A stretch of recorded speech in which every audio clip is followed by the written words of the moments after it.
think we're ready to go. GTV person in the booth. They're at So, the school.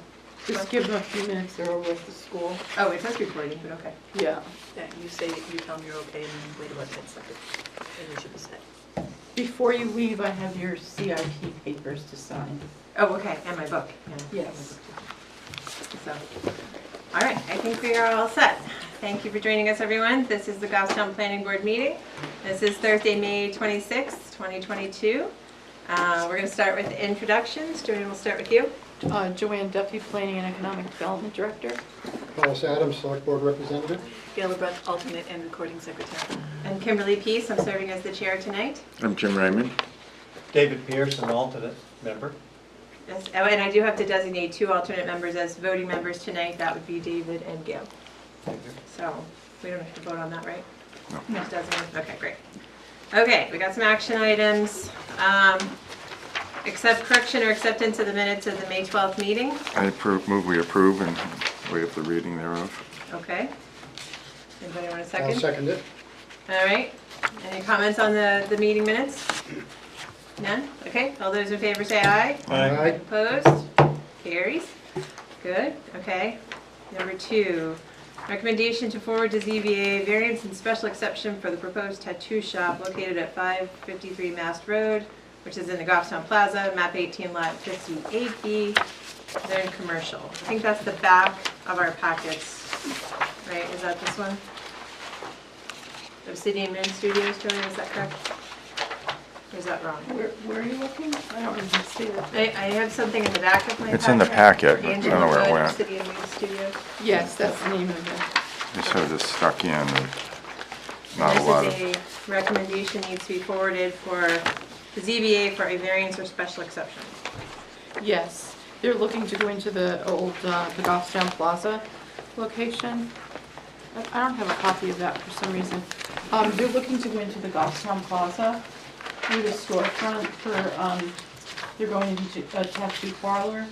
And they have to meet all of the state health codes and be licensed and all of that. But it is permitted in the zone, however, it needs, does it say special exception? It does. It's because it abuts a residential behind, which is Moose Club. So the front of the Oh, storefront, you know, fronts towards the parking lot, and the back half of the building, Moose Club wraps around. So it really won't have anything to do with the Right. the residence, I can't talk, residential zone on Moose Club. However, it does technically, the property does abut that property, so. Well, I move that we advise the ZBA that the small businesses are an appropriate use in this district and in that particular location. And we have no other comments. Okay. Anybody want to second that? Yes, I will. David seconds. Any other discussion? Kyle, you all set? I'm all set. Okay, let's vote in favor of the motion. All those in favor say aye. Aye. Opposed? I'm going to abstain because I'll hear it at the CBA. All right, Gail's going to abstain. Thank you. I don't know if the applicant is here. No, okay. Okay. Because we don't have to open it for public discussion, because it's No. just a recommendation. Uh-huh. Okay. All right, so now we will move to, we're going to start with old business. So this is map 18, lot 62, proposed lot 60-3, site plan conditional use permit review hearing for proposal to build a 22 and 32 square foot retail restaurant with a drive-through on proposed newly created lot 60-3. Kimberly, for the same reasons last time, I'm going to recuse myself. Okay, Jim's going to recuse himself. So, Jim, will you just remind me where we are on this one? We saw it at the last meeting, right? Yes, you saw this at the last meeting. The board had stated that they would like staff to handle the traffic and that the board would like to see the changes to the rendering, the aesthetics of the building. However, when I went through the criteria for the conditional use permit, one of the questions in the conditional use permit has to do with the traffic and that it won't have a burden on the corridor. So my recommendation is that they first produce the updated traffic study before the conditional use permit is voted on. But they're here to speak otherwise. But they would like to go over the new renderings that they've proposed as well. So I would Okay. allow them to speak and then decide what you want to do about the other thing. Okay, and then before I hear them, in just a moment, do we also have public hearing tonight? Yes, it was continued, so Okay. I would, the hearing was never closed, so I would take comment if there are any people out there. Okay, all right. Okay, you can come forward and state your name for the record and discuss the application. Yeah, sure. My name's John Sander from Insight Real Estate. I was here 2 weeks ago. And back in March. So good to see everyone. Yeah, so Insight Real Estate, we're the proposed purchaser of the property, and we would be the developer, developing as the Starbucks. Here to apply for the conditional use that we need because of the drive-through. Changes since last time, as Joanne stated, the two big items were traffic comments as well as the elevations. I can speak to the elevations. When we discussed it last meeting, actually let's back up to the one before that. We had originally proposed kind of the standard Starbucks prototype, kind of a plain box Do you have a ethos. copy of that? The original? Yeah, that just might Sure. help with your presentation.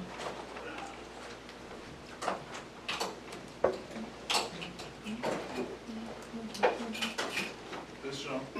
Yeah, that worked.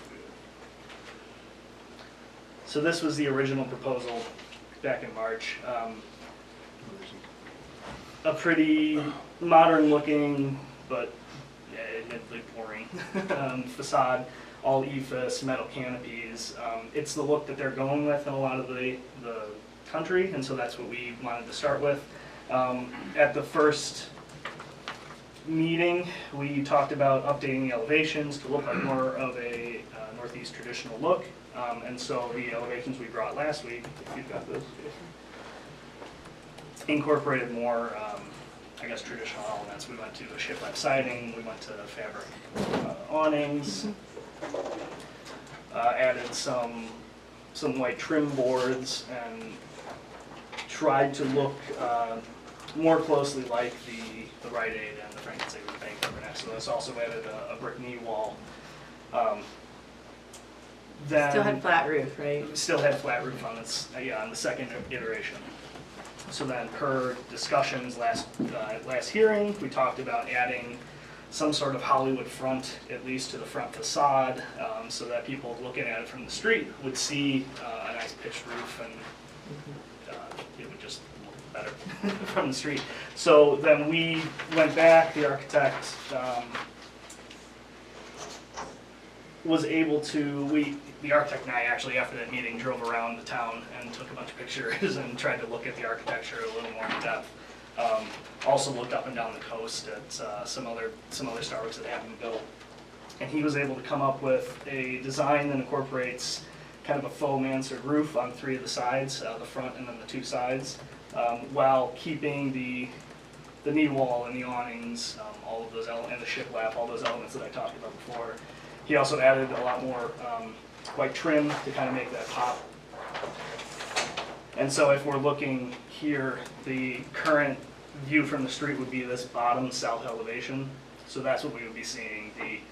The drive-through is a little bit proud. The front entrance is proud as well to kind of make it stand out, but added that pitch so that you'll see that from the street and from the two sides.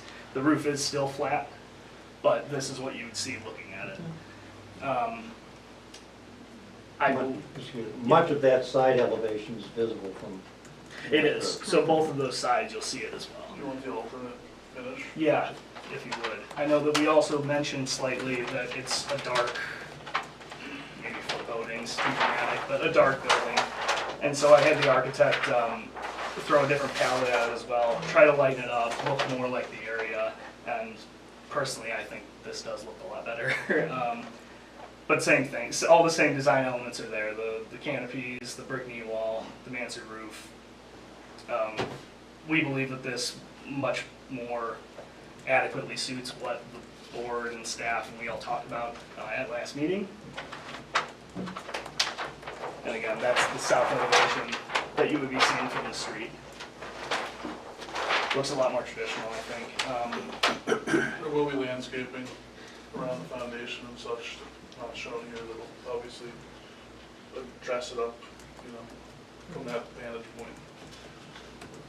So, you know. No, that's all good. And so our tenant, as well as the seller have seen these and they think this is a much better look as well. They're all on board with it. I'd like to think that we've adequately addressed board comments and would ask for a motion on this tonight. Would be great. The other outstanding item from last hearing was traffic. And the traffic comments that were brought to that hearing. We've had a few conversations internally as well as with staff to try to work out the outstanding comments and what's actually giving heartache. I think the majority of them were technical comments, change a calculation here, change an adjustment factor here, and we understand that we can change those and update the report and get it before staff so that everyone's satisfied. The main comment that was discussed last meeting was the backups at Batain Road where people turn into the Dunkin' Donuts and how our left turns off of Mast would impact the turning movements into the Dunkin' Donuts. Jason, I don't know if you want to speak to this a little bit more. Okay, sure. I'm Jason Hill with TF Moran. I'm here on behalf of Insight as well. Yeah, so John was correct in explaining that we'd received at last week's meeting new technical comments from VHB. There's also they're similarly related to the town. Scott, the town DPW's, he has a few comments on the project that we're looking into addressing.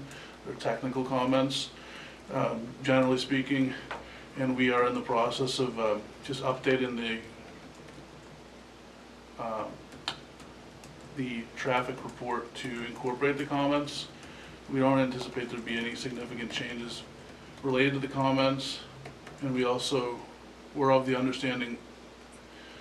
So, looking at one of the comments, that is, I would say, one of the material comments related to the proposal, not just a calculation factor, but something that was a newly raised question, which came in the VHB report, relates to the Batain Street intersection with Dunkin' Donuts here.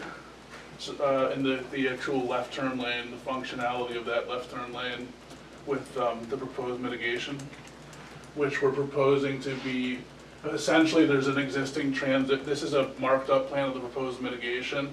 There's an existing left turn pocket at eastbound left turn pocket at Abingdon Way. And then there's a through lane, and then coming west into Goffstown, the village, we have a dual left turn lane and then 2 through lanes on opposing directions. The main entrance to the Dunkin' facility drive-through is at Batain. It's located here. It's actually a funky drive-through configuration in that you have to cross the drive-through to the public to access the facility. So this location is the location of the existing drive-through lane, and it exits here. The traffic then exits via just a single lane stop bar at Mass Road. So our proposed mitigation, we're adding a little bit of trips to the development. The use adds a small amount of trips, some trips. This use has a lot of the traffic already on the highway. It's passed by traffic, at least 40 to 60%, so there will be some trips added to mitigate the traffic left turn condition from the new left turns, which we're proposing from the Starbucks, which is I think 3 in the AM peak hour. We're basically proposing to delete the existing transition, which is when you form a turn pocket, there's an S-shaped stripe, which is called transition.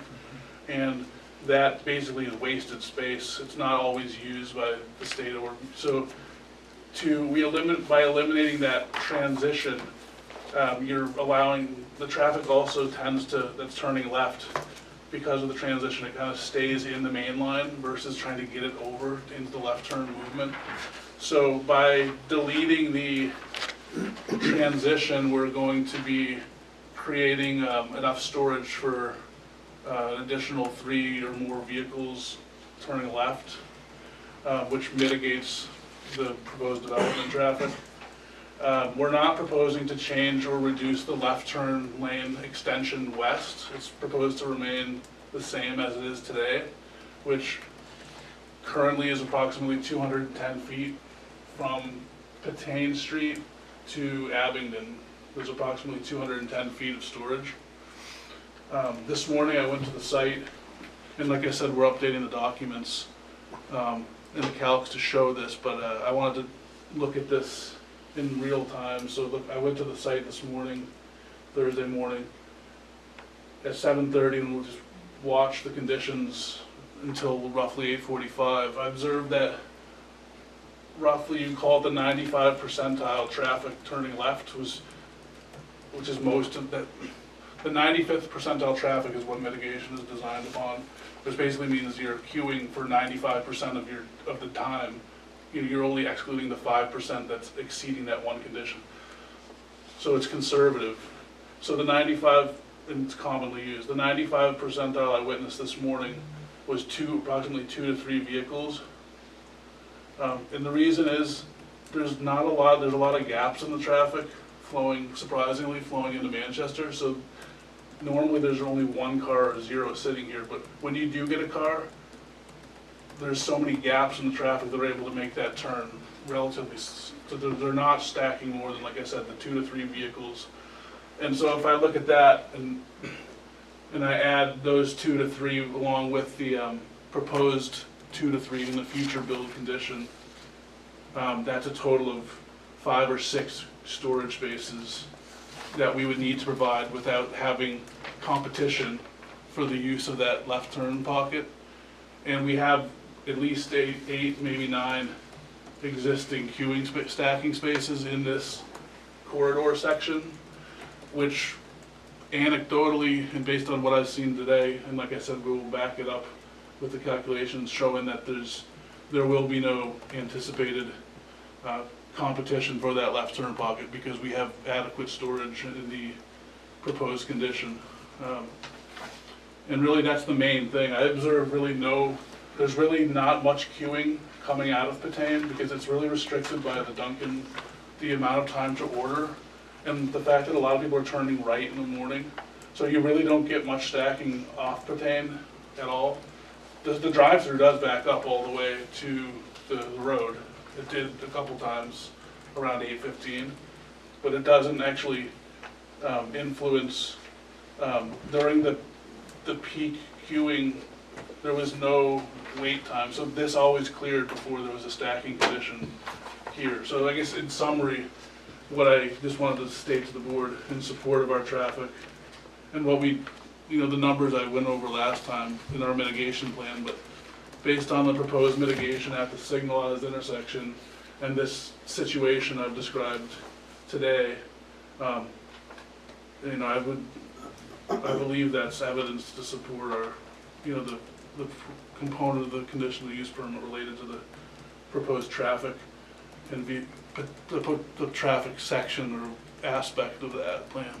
Like I said, we'll obviously work with Scott and BHP to make sure that they're on the same page in agreement with our final numbers, but I just wanted to submit that and explain this traffic situation based on, my review and experience this morning. So with that, I'll just, I'll attempt to answer any questions you may have. But. Thank you. I think David had a question first. Jason, okay, you're strongly recommending that westbound traffic is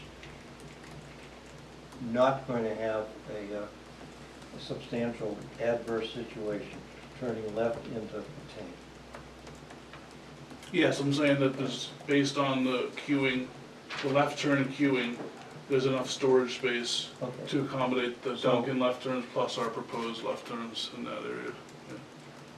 What would be the solution if there was an adverse queuing of traffic at the tank? Well, that's a condition that we're not proposing. Yeah, okay.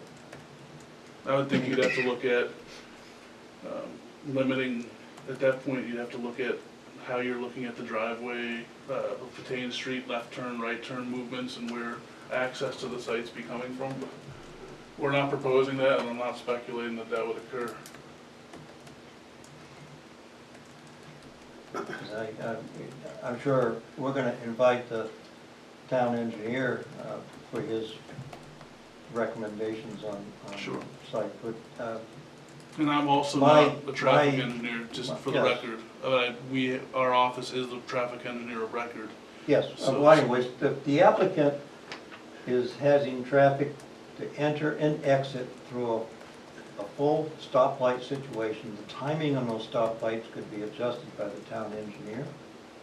And so Yes. those situations are fully addressed through a stoplight situation. So it's actually, what's happening with the traffic flow a block away. That could be something to be concerned about. Yeah, more of the, when I was this morning, there was actually not that many, less than I thought, cars coming from the east. More of the traffic, more of the traffic using the Dunkins was coming from the west. I think that it's kind of evenly split, 60-40 generally along the main line. But what I saw this morning for the utilization of this drive-through That sounds reasonable. was more right turns than left, yes. Thank Joanne? We had obtained third-party review from VHB regarding the traffic. And I just want to read a very short paragraph here at the findings. This is a 7-page letter. Concerns have been identified within this traffic peer review letter. As a result, additional information should be provided related to the pandemic adjustment factors, which Scott had mentioned last week, the internal trip calculations, the signalized intersection analysis omitting the exclusive pedestrian phase, the length of the drive-through, the queue storage lane, the design of the proposed site driveways, and the operations of the proposed mitigation measures. And this is signed by a traffic engineer. I don't think we have a traffic engineer in this room, and I'm only asking the board to take the advice of the third-party review. Okay, great.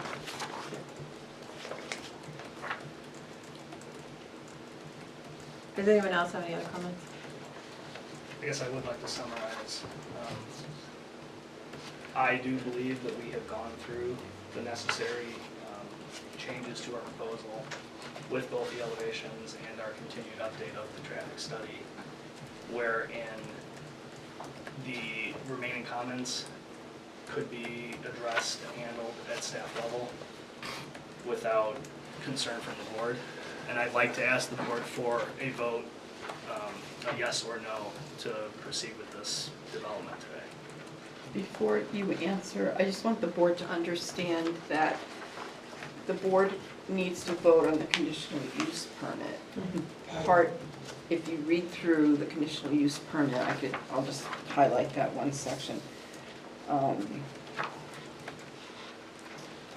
just find it here. The use will, one of the criteria, the use will not have a substantial adverse impact on vehicular or pedestrian safety. So, in my mind, at this point, I don't believe the board can answer that question. And so for you to be able to vote on the conditional use permit, that's one of the criteria. Right. And I don't think you have enough information. I agree.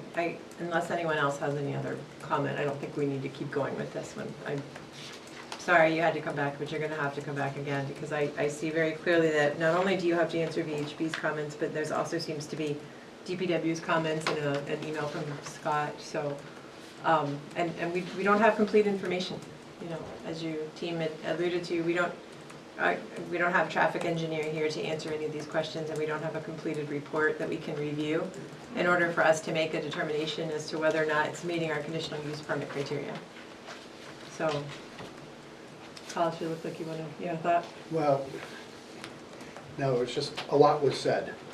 And I'm kind of hoping I could get a Reader's Digest version of what was just said as to what's being done here to address the traffic situation. And I think what I heard was that there used to be a transition to get to the left turn.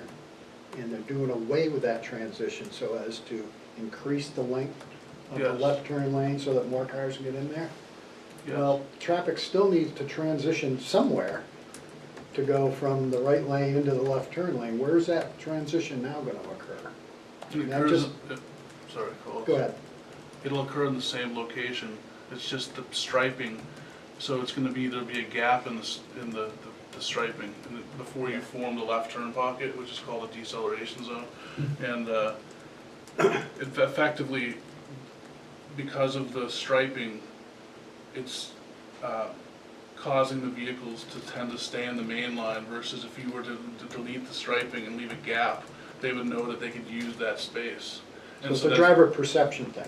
Yeah, so it's. Yeah, because people don't storage. move over immediately when they see Yeah, that, I get it. that striping. But So the doing point away is with they- it they is still hoping gotta that move they'll over move quicker. somewhere in that stretch of road. They somehow gotta get from So right it'll be to a left. some So deceleration. you say they're gonna be looking for brakes. I think it was what I heard you say. There's plenty of braking or platooning, if you will, as they come along, so there's plenty of opportunity to take advantage of those gaps. I Yeah, don't put like what words I'm in your saying, mouth. for, yeah, for but I the think left that's what I turns heard. into Patan Street for Yeah. the Duncan, Yeah, there was a queue of, if there's a stacking of 2 to 3 vehicles maximum Yeah. over the peak hour, and that was only one time, well, I saw that 2 or 3 times, and that stacking existed for, and this was today, that existed for less than a minute, and it was cleared. In most cases, it was one car, it lasted for about 20 seconds, and the reason was, there's so much gaps in the traffic heading towards Manchester, it's not a steady stream of vehicles. so that they really is didn't the have to answer. wait very There's long. adequate gapping that occurs. That's allowing for the queuing to not Right. stack. Right. This morning when I witnessed it, yes. Well, but I would say that we don't actually know that for a fact from today's observations because we don't have correct traffic numbers for us to rely on.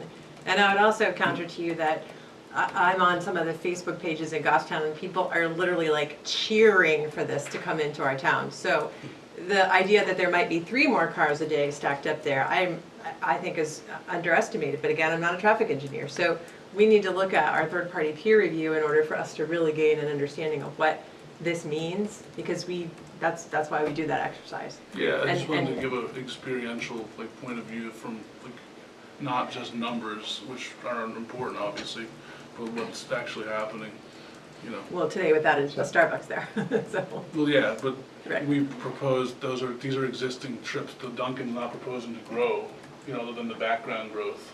The question was how much queuing is happening at Duncan?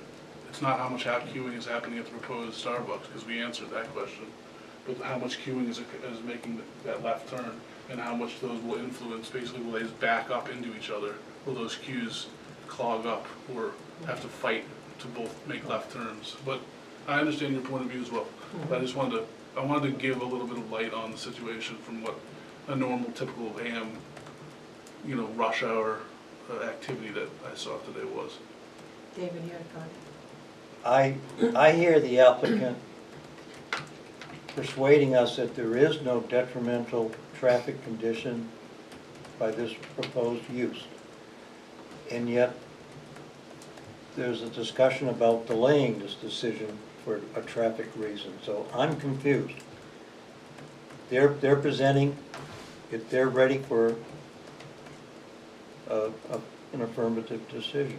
Well, I think Why delay? I think the point is that we asked for a third-party peer review for the traffic report, and we don't have that answer, correct? We don't have that resolved. And Scott, maybe you can speak to Can I this. come up So- and Go ahead, speak a yeah, little bit? sure. So, I'm Scott Ozana, the town engineer. So, we had VHB look at the initial traffic report, and they came back with these comments. There was a delay in that. It doesn't matter what the delay was, but so there wasn't a lot of time given. Actually, they got the comments at the meeting, last meeting, so they haven't had a lot of time to digest and actually do the work to address them. Because what we're asking is that they go out to that site and they take turning movement counts into Patain Street so that we can get an accurate representation of what's actually happening here. And, I mean, you don't really know what'll happen with Starbucks right now, just looking at it, but some of the things that I found just looking in this traffic document is, in the future condition, in the 2033, you have a queue in the through lane that extends beyond Patain Street. So now I've got cars queued up right here, and say I do only have 2 cars that want to turn left into Patain Street. Well, what if they can't because there's cars blocking them? And then this left lane is, I think it's like a 90-foot queue, so it takes up half of that space. Now, so you've got cars queuing here to turn left into Dunkin's. So you've got 3, and then you've got the queue here.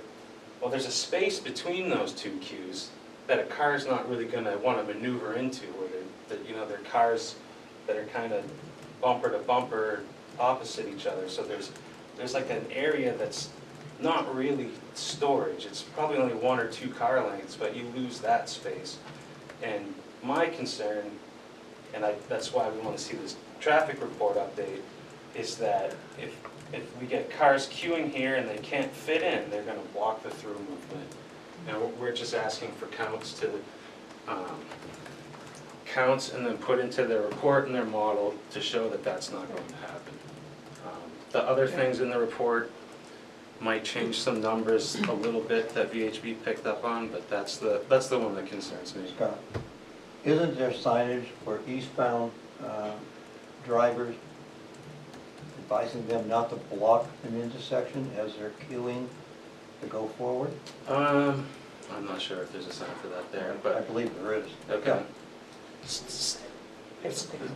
People don't always look at signs. You I could paint the understand. big thing there and people are gonna stop on it. But you can't,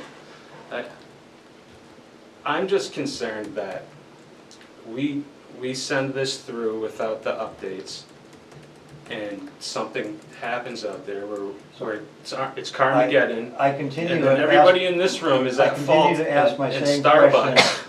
Starbucks and TF Moran or not Starbucks, Okay, I Insight. continue to ask my same question. If there's an adverse situation occurring because westbound traffic can't turn left into Patain Street, Mhm. what is the solution that our applicant is supposed to build? They're engineers, they'll engineer a solution, that's their job. Okay, you're not gonna propose a solution this evening, all right? So, I don't get paid to do Yeah. That's that. right, exactly. Okay. I mean, but- I wouldn't want to see a signal there, that'd be a real tricky signal because this is off-centered, this is off-skewed. It's really close to this other one. I No, think I'm just what leaving. happens is you play with the timing here. If the traffic situation is that serious, then they're gonna have to do a road widening off-site improvement, is that? I don't know if it would be. You're not gonna So suggest what that. what this document says, all right, is that in the future, this traffic signal right here is gonna function at like an A and a B level of service. Well, I don't personally feel it does that today, so it's kind of confusing. So what would happen, and it was reviewed by VHB, and they said that the way it was modeled and everything is good, so, Optimization, yeah. proposing signal optimization. So, let's say they need to get this queue shorter and this queue to clear faster. What's gonna happen is they'll have to play with the timing to the point where they're not gonna get that A and that B anymore in at certain approaches. And so their signal will look like it doesn't function as well as this report says. And that's one of the options. I'm not a traffic engineer, that's why we hired somebody else. I'm just making observations as a roadway engineer that's seen plenty of traffic before but doesn't know the crunching of the numbers. I'm just trying to help the board and trying to help the town. I just don't want to see, I just don't want to see it not function, and then all of us at this table are the ones that get the finger pointed at them. And so I'm just trying to do my job. Carlos, did you have a comment? So, the applicant's before us with some changes to the design here. And they're asserting that these changes are gonna make things better in some way or another. It's gonna improve traffic flow, it's gonna provide better gaps for people to get in and out, and in and out. And if that indeed is the case, then I would be satisfied with them putting that in writing, specifically all of that and how that's gonna work, giving it to VHB and saying, here's what they're proposing, do you agree or not? And I don't know where VHB will go from there, but, I mean, I'm trying to find some middle ground here where, you know, we're not gonna get to a level of service A, all up and down Mass Road. It's just not gonna happen. I agree. Apparently, the town has asked VHB for a third-party analysis. Yeah, and that's what they came back with. They haven't come back with a black and white situation that's fuzzy. Yeah. So, I'm not satisfied there. But I disagree. I think that we're missing the point that the analysis isn't quite done. It's not quite where we need it to be. And so it's not okay to me to say, well, it's better and it's mostly close and you guys go off and figure it out. Like, this is holding them to this conditional use permit is make it, as Scott pointed out, we're not traffic engineers, so we're making them go back and come forward with what is the answer. And if this is the same plan we see in a couple weeks and you say we did the analysis, this is the answer, I would feel more comfortable with that. But right now, we've got a report with some holes in it that doesn't quite work. And so, you know, there are options to do. You know, Scott's right, we can engineer lots of different opportunities, but I don't know what the answer is. And I'm not confident, to be perfectly honest, that you're knowing the answer either without that resolution in front of us that says this is the answer. And you know, we've got our town engineer who's saying that as well. So I'm not comfortable moving this forward. Because we don't have traffic experts at our disposal, we've gone to VHB. Right. And we've asked them, and they've given us their report. Right. And so the report is what the report is, so. Right. One option is just to take the report and say, you know what, you haven't addressed everything, and come back again. Right. And that's what Or, I did. yeah, that's exactly what you did, right. Right. So- I think we need to do that. I think we need to do that to the satisfaction of, at the very least, our town engineer, who says, you know, we'd like to see, you know, this buttoned up. Because you're right, that when this becomes a headache, and I'm telling you, there's gonna be a queue of 9 cars racing to get into that Starbucks on a normal day in the morning, and it's, Because otherwise, what's the point in going out and getting a traffic expert to give us their opinion if we're not going to take it? right, It's like going to a doctor, getting a diagnosis, and you don't follow, right, you know, the right. treatment plan. I'd also respectfully argue that we did have a scoping call for this traffic study months and months ago. The staff was involved, VHB was involved. No, VHB was not I involved. thought they were on. No. It was just staff. Well, that said, we had discussed which intersections need to get looked at. And from my perspective, this is an increase in scope that we were prepared just to address in our schedule and timing of everything. And we're happy to do it, we're happy to update the report and go get more counts. But as far as my schedule goes and my obligations to tenant, I wonder if there's some way to ask for compromise from the board, maybe conditions on the approval of a conditional use permit, such as was discussed last week, a TAD, where the applicant, like, we would address all engineering comments and traffic comments to staff's level of approval.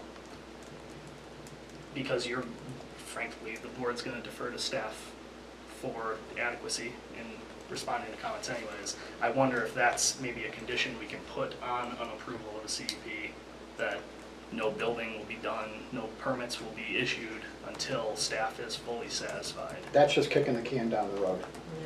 Yeah. You know, we've got a report from a licensed professional engineer who is experienced in traffic reports, and he's presented his report. The safe ground to stand on is that, there's the report, address it.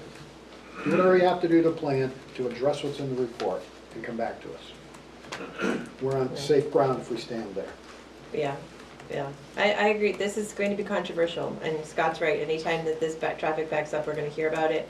And, you know, And they're gonna say, we wait a need to minute. be satisfied with it. And Yeah. at this point, I'm not satisfied with it. so. And if you do something different, like I propose, and I'm now walking that back, as you can tell, Right. somebody's gonna say, wait a minute, you didn't do what the traffic report said, and we got a mess down there, it's your fault, planning board. Mhm. Because I- you didn't take, We really need to have more confidence in the answers, yeah. so. So would I have clarity, what is the next step that's expected of the applicant or the town engineer? I'd like the To move applicants this to go back situation. and revise their report, Who? the applicant, The applicant. and then answer, apparently there's some questions from Scott in an email as well, so we'd like to, we'd like to see that resolved.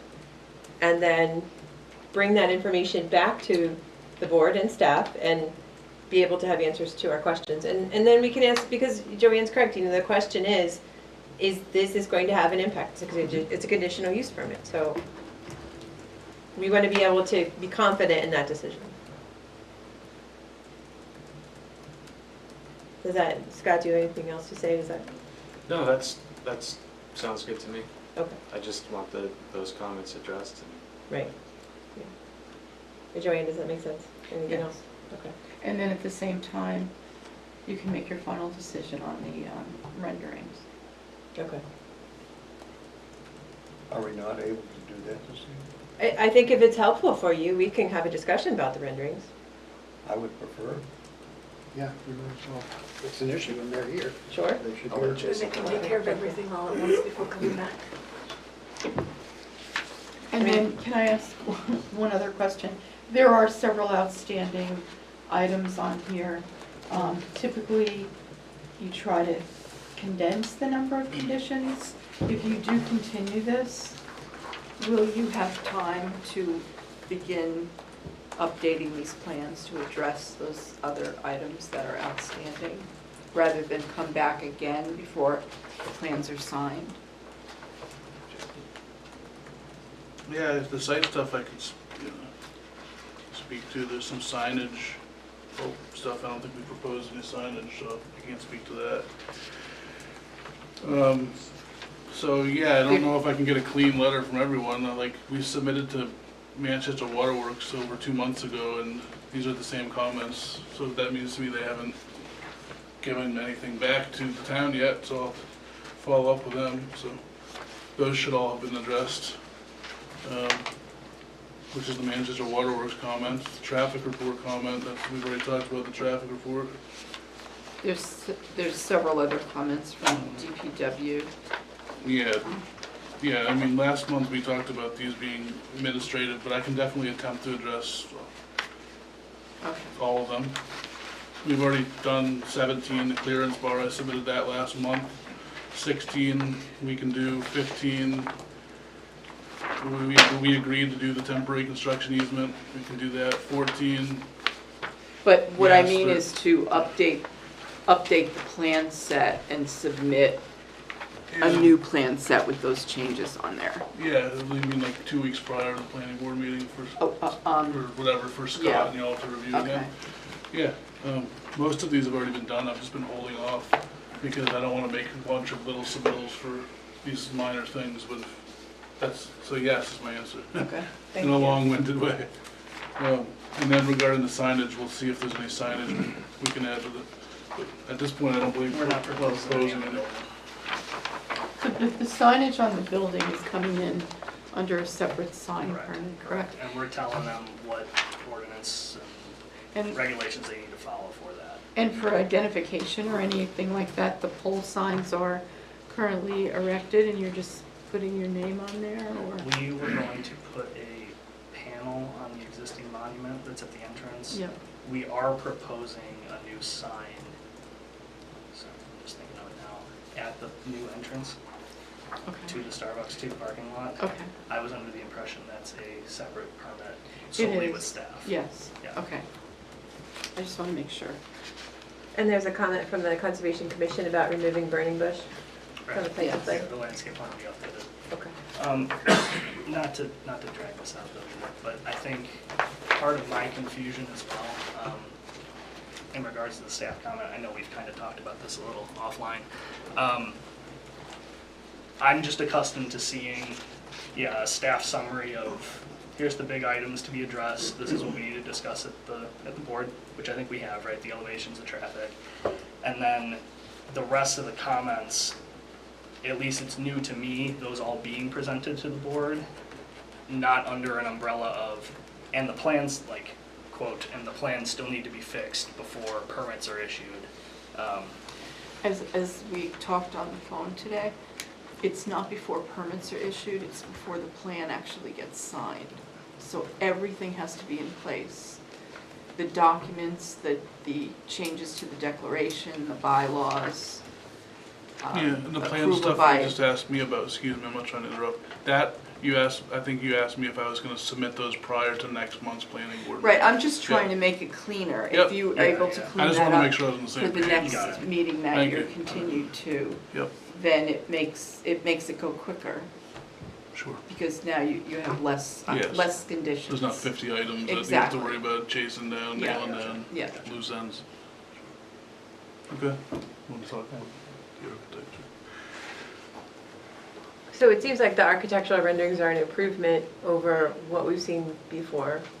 Does anyone have any comment on that? It seems like they've addressed what we've asked and, I'm satisfied with the architectural rendering. okay. Do you have any preference on color? I like the paler color. I agree. Paler meaning the The, grayish? The tan as Or the opposed to tan. the dark gray. yes, yeah, That one. yeah.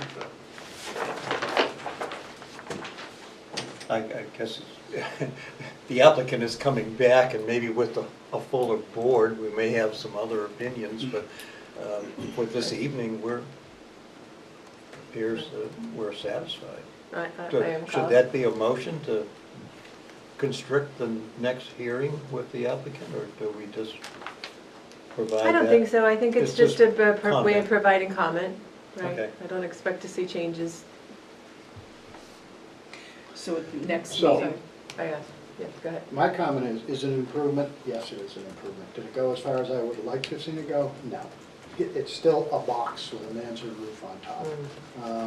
When this whole little Abington Square thing was pitched by Robert Cruz from DF Moran a long time ago, this is gonna be the model for how to build classic New England little retail center. And we started out good. The Franklin Savings Bank is very handsome. Rite Aid, man, get a little bit away from it, but it's got multiple gabled ends, it's got some style, some substance to it. And we're still, like I say, still looking at a basic box here with a mansard roof. I don't know if I could go drive around town and find another mansard roof anywhere in Goffstown. And then I only have to look at the car wash that's being built on Mass Road. I mean, my goodness, it's got 2 cupolas, it's got peaks everywhere. It's a very attractive building. And they're just totally different architectural approaches. And the whole point was we were trying to make sure the architecture was cohesive, it works together, which is really what our regulations talk about. I did find in the development regulations, Appendix G, there's something called design review guidelines, which we don't look at too much for Pinardville because it's mostly focused on the village, but there is a section that talks about Pinardville Mast Road. And it says an affirmative response is desirable for each of the following questions. Number 3, are the roof pitches and types in harmony? And number 4, does the proposal reflect regional architectural traditions? So I thought that was interesting, and I did point that Spot out on. to them. To them, to the applicant? Yeah. Okay.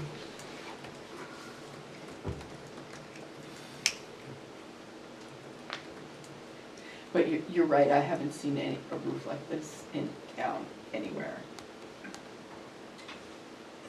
And it bothers me, and they know that. But Barbara did bring it up last meeting, so Yeah. I think that's why they went, she was the only one really who had a suggestion. I did actually send Barbara, actually Barbara went to Hooksett and looked at the one that's very similar to this, and then I went over there yesterday and looked at it. And Barbara, I told her about the roof, and she said, well, it's still not the real pitched roof, you know, the way it's, so she wasn't happy with it. For the record, who's Barbara? Barbara Griffin, sorry, board member. So she said she wasn't 100% happy with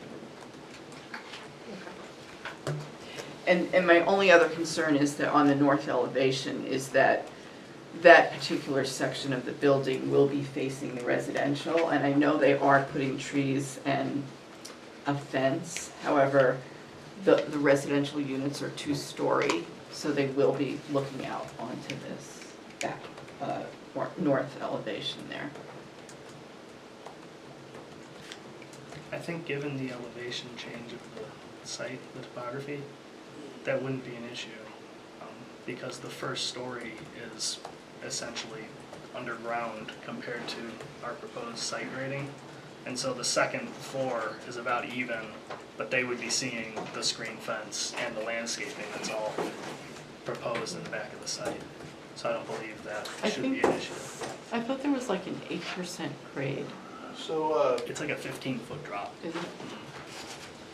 right now, we've got, I think it's 15 or so vertical feet, plus or minus. The site is higher than the parking lot of the NeighborWorks apartments. Each story is, you know, if you say a story is 10 to 11 feet, so that would mean the second story is roughly 15 to 20 feet. So the second story is going to be roughly equal to the height of the ground of this site. And we're proposing a 6-foot vinyl fence. Also, more importantly, like this is emerald arborvitae, which grows roughly 18 feet or higher. Look at that, I talked to our landscape architect, so we can propose taller trees, but that emerald arborvitae hedge here is a evergreen hedge, and those grow fast And dense. and the mature height can go anywhere from what I understand, from 18 to 22 feet nominally. So I think when you put a 22-foot wall, it's gonna, I would anticipate it would block the view of the building, of the new building, and the roof of the new building from those. But we could plant a taller evergreen if more, if necessary. Gail has a question. What will be the size of the arborvitaes when you put them in? And how long will it take them to grow to that 10 or 12 feet? Proposed to plant them at 2 to 3 feet. I think I'd have to respond, I'll have to talk to I'm not a landscape architect. They grow pretty fast. I would think 5 years to maybe at the most 10. But something around the range of 5 years to 10 years, they would be 15 feet or so. But I can follow up with that information. I'm comfortable with that. That's what I've been- For a town project, I've planted 26 arborvitae, same species. They were 4 feet high planted, and 5 years later, they're 12 to 14 feet. Really hardy, we use them a lot for screening, so anyways, I'll stop. But that's what's proposed currently. Okay. Do I need to ask for public, is there anyone here to speak? So, is there anyone here in the audience who wants to speak regarding this site? For or against? Anyone? Okay, so we'll close the public hearing for tonight. So what's next? We're gonna need to see them again. So, yeah, if you're planning to vote on the conditional use permit, they'll need to come back. Yes, they'll need to come back then. So, I don't know how long they're going to take before they can get to the traffic update. How long do they need? No, That's a question for them. right. We have counts lined up, right? Yeah, and you need probably, what, 2 weeks before the meeting to get the documents so they can be dispersed to VHB and to DPW and everyone. Yeah, So are you saying like 2 weeks from, well, I guess how long will it take you to do it and then get it to be, the whole thing, not just part of it? Yeah, so, Yeah, give yourself enough time. I don't want to get stuck in this do loop. I really don't. yes, I mean, if we request a continuance to the June meeting, we can continue it again at that point if we're not ready, correct? As long as it's within,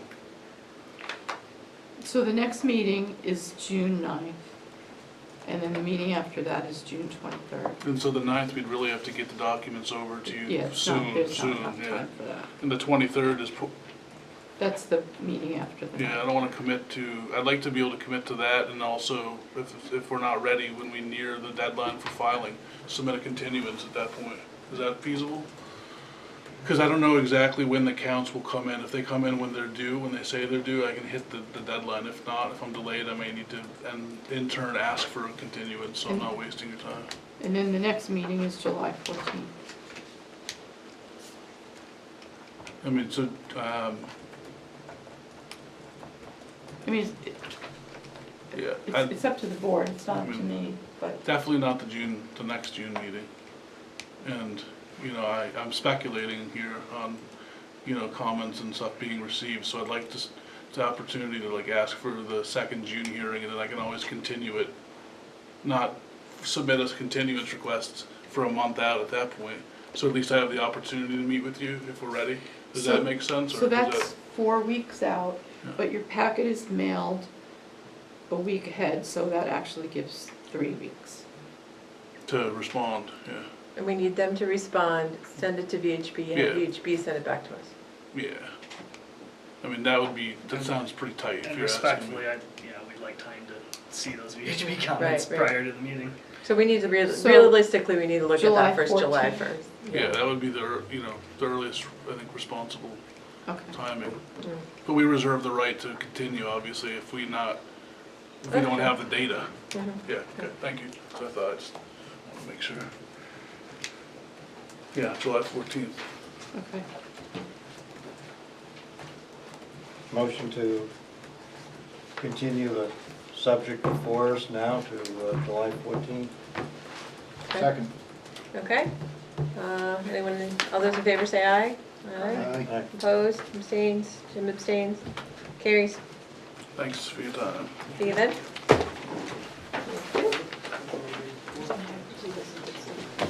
Oh, he recused himself, so he's not totally wrong. Okay, so Jim did not abstain, he recused himself. Okay, so up next, we have tax map, I'm gonna read it from the front so I get it right.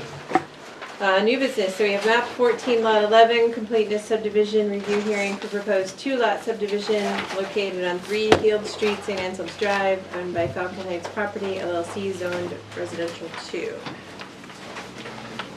And Jim is joining us again too. Joanne, would you like to get a start on this one? Sure. Let me just get my notes here. You know, I'm gonna go with you. Okay, as you stated, this is a 2-lot subdivision, on an existing lot that has and it already has a house on it. He's dividing it into 2 lots, creating a vacant lot, which eventually he would build a house. The application is complete, and staff recommends that the application has no regional impact. And I also recommend that you request that the applicant waive the 65-day clock. Okay, anybody want to make a motion for that? I'll move that we find that it's complete and no regional impact. And waive the 65 days? Well, I want to, that we have to make our acceptance first, before we can ask them to start doing things, so we're moving to accept it. Okay, so And there's the I'll first second, two. I'll second that. They're really Okay. separate I'll actions. second. Everybody in favor, say aye. Aye. Aye. Opposed? Nope, okay. All right. And Yeah, then Joanne, I have some waivers. Yes, he's asking for one waiver. This goes back to the waiver for like when it was first brought up on the New Boston Road property. So he's asking for a waiver from Appendix A, roadway standards, Section 8, that the driveway have a 45 by 90 foot fire department turnaround. The house will not have a very long driveway like the New Boston Road property, but I think they're adding that on there because it is in our regulations that it's required. So if he were to build a multi-family or a two-family, let me just go back to my notes for 1 second because I do have in here what the density can be. So this new lot would be sort of similarly shaped like a flag lot. And it would have frontage on both St. Anselm Drive and Heald Street. And it would consist of 17,924 square feet. So he would be able to, let's see, Just the two. I'm sorry, what? Two lots. Just a two-family. Two-family, okay. So according to the regulations, he is allowed a two-family. So because there was all the confusion on the New Boston Road property, whether he needed to build the turnaround, he's asking for a waiver for this requirement because the driveway will not be as long as the New Boston Road driveway. But he's just has it there, so he's conforming to the regulations.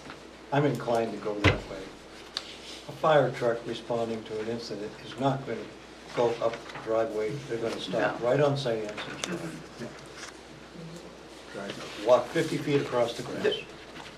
Because the way it's worded, it says 2 or 3, our regulations say 2 or 3 dwelling units shall be constructed to all the same standards as a driveway that is over 300 feet in length, which requires the turnaround. But in fact, that's not really what's done all of the time, because like in this case, it really isn't needed. So he's asking for the waiver. Okay. And it doesn't make sense to put in this pavement. It serves No. essentially no purpose. And I agree, you can drag hose across the road or whatever to get to it. I mean, it just logically doesn't make any sense to me. Okay. Mr. Expert is looking up the regulations. I just want to get the wording on the, So that is the only waiver that he's requesting. Okay. I can keep going while Jim looks that up. well, I just want to get the wording on the motion so we Okay. say it correct. Keep going and we'll come back to it. So I don't disagree on the I have a merits. question about the location of the driveway adjacent to 1422. It's not shown, the existing driveway. So I wasn't able to tell whether the existing driveway on the next lot over will be closer than 40 feet from the proposed driveway. Because if it is, then he will need further approval for that, which What is that further? would be a conditional use permit. He's just answered that. What's the answer? The next curve, up where the word street is, you'll see there's a curved line that Yeah. comes in and makes the left-hand side of their driveway. So that's the opening right there where the curve starts? Yes, that's Okay. the left-hand side. It doesn't show the right-hand side of that driveway entrance, only the left side. Okay. As Tim Redmond would say, would you please identify yourself? Oh, I'm sorry. Yeah, thank you. Joe Boschman. I don't have a scale with me, so I don't know what that measures, but if it's less than 40, do you know, Scott? I don't have a scale, but it measures about 38 or 37. It does. Okay, so then a conditional use permit is required for the distance in between those two driveways. So what's the distance supposed to be? 40. 40, it's 38 or 32. He said 37. Alden's looking into Joe. it. Confused. I'm sorry. I would be very surprised if the separation between driveways has to be 10 feet from the property line, right? The driveway itself has to be 10 feet, but then the distance between two driveways, whether it's on the same lot or a different lot, has to be 40 feet. Huh, in the R2 zone. Yeah. I'm not Double familiar with check it, that. but Section 7.4.2.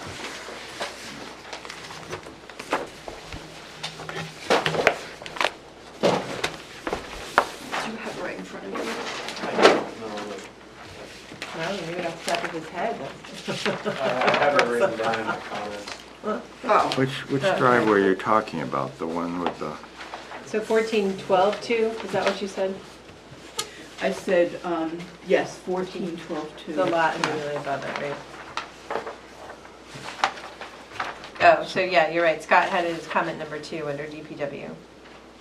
Ordinance 7.4.2. I'm not sure where the driveway is, 1412-2?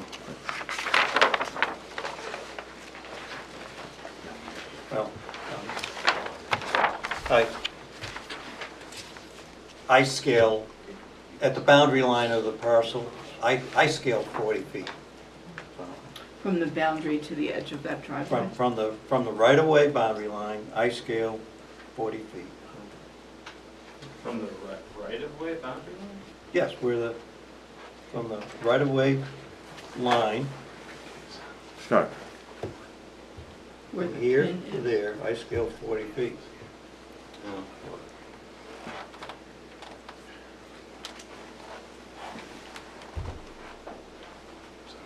I'll ask Mike He's to gonna make check sure we right know now. what it is. If it's short, we'll have to ask for a conditional use permit. He can check. These are 1 inch Oh, equals yeah. 30. I'll let you speak when we open the public hearing. And then my other question was, it Yeah, seems so- like the property bounds, several of them are missing, but there's no note It's to 38. install them. When you say missing, like it says missing, or? No, it's I just that usually they have one, I haven't been just looked at shown, them. like they Hasn't haven't been- been set. Oh, okay, yeah. Hasn't been noted on the plan. And then the third one is, because this is a corner lot, I'm not sure which way this house is going to face, but it has to have 2 frontages. It has to have one front and then the side would be a front, so it was hard to tell where, what the frontage is here, because I'm not sure which location is going to be the front, because the driveway's coming in from Field. I think he's orientated it that the front is facing St. Anselm's. Not, I don't mean just the structure that he drew, but I think the setbacks are set up so that the rear setback would be towards Laurel, and the Okay. front setback would be towards St. Anselm's.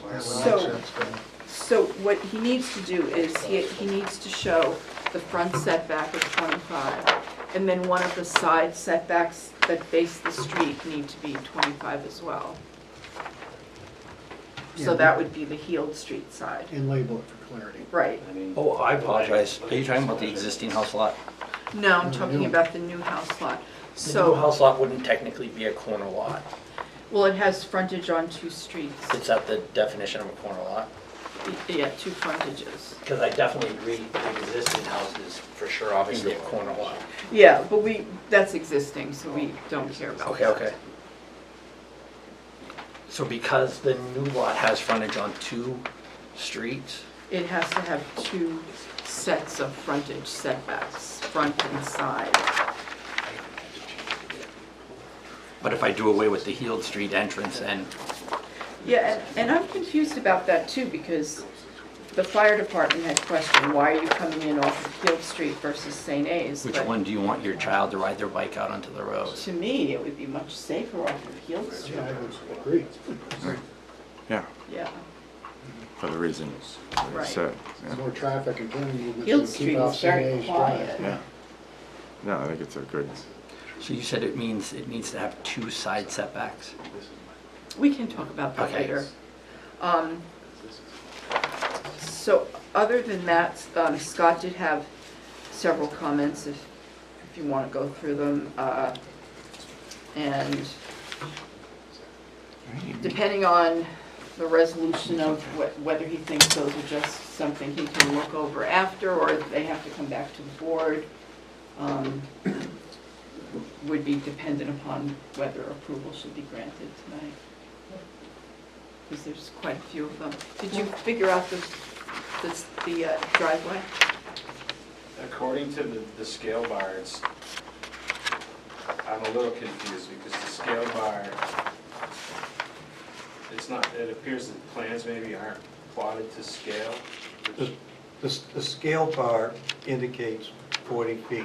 However, I measured However- some measurements on here and they But- match my but the- scale. But the actual plotting of the image on the paper may not be to Yeah.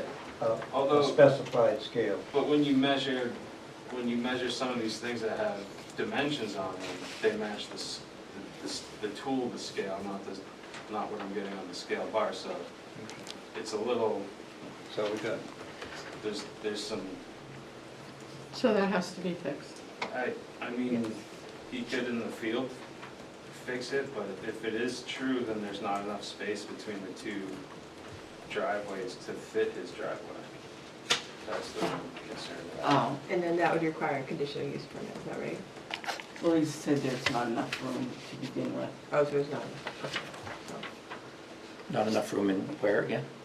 To fit your new driveway. I mean, it could be wrong, I don't know what, based off the scale could be wrong, these measurements, so. You're thinking But if there's the less than measurement's called out on 39. a plan, it I takes think there's precedence less. over any scaled measurement. So Always. if it says this, that's what it should be. 1 inch equals 30. Well, I mean, if it's called out on here. I don't think it is. no, it's not. Oh, it's No, no, not, it's that's part of the nothing. problem, It's isn't just it? Yeah, it shows a setback line, but doesn't have a dimension saying what it is. Right. It's missing a lot of things. So add the dimension.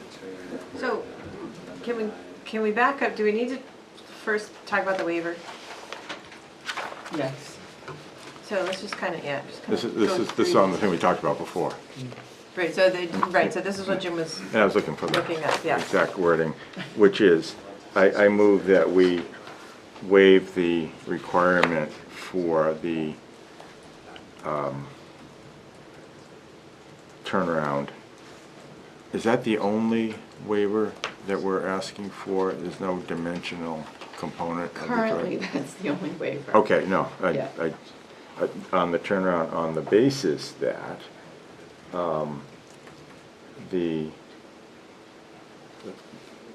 that waiver will not affect the purpose and intent of these regulations, because if the purpose of that is to obtain or ensure access for emergency vehicles, that can be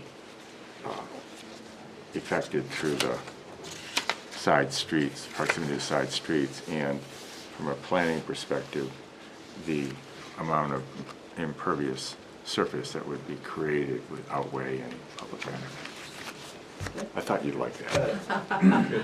The second call Yes. Yeah. All right. You can do it. All those in favor say aye. Aye. Opposed? Opposed. That's okay, so, I'm sorry, you don't get to vote, sir, so. Okay, so we give you a You will. chance. Okay, so that's the waiver request. Can I clarify on the waiver request? Yeah. Do you want to include the portion where it says that the strict application would cause practical difficulty? Yeah, yeah. I think that's all through there. Okay, so, That's solely we waive the turnaround. Yeah. right. So we've heard from Joanne. Scott, do you want to comment on your list of comments? I could come up and do it briefly, sure. Okay. So it seems like the driveway one might be a little in dispute right now. Maybe we could ask the engineer to give us a dimension on the plan, just to show that he's got his 40 feet. Okay. If not, then we'll have to rectify that. Okay. There's no proposed monumentation shown.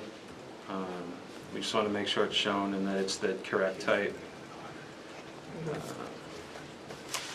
So there's one thing I noticed on the plan, and then I actually went out there and looked at it. And I don't think this is a huge issue. I think we just want an answer as to what's going on. So there's, on the plans, right in the middle of the driveway, there's a existing concrete pad. It's not just a concrete pad, it's a dug well. So, the question is, I don't believe it's still in use because I found a water tie card for the existing house on lot 1 here, which the existing water line to the house isn't shown, but I have a tie card back at the office. I believe it's on city water. So we just, just want to make sure it's abandoned properly and Do that when I observed the property a few days ago, and I was concerned about that cover being a well. Yeah, it definitely was. I went up there and lifted up that concrete planter and looked down the side and saw the water, so. Note on the plan, I'll take care of that. So that was easy. I just wanted, where there was no existing water line shown, I just wanted to ensure that that well wasn't actually providing water to that home. So DPW recommends some infiltration trenches along the driveway just to take some of the runoff from the proposed impervious and not send it out onto Heald Street. Show existing water service. So there's quite a few existing drainage structures that aren't shown on the plan. I believe Eric actually sent Mike Dahlberg a screenshot of where those are, so he should have no problem adding those. Are those drainage structures on these lots? No, they're adjacent.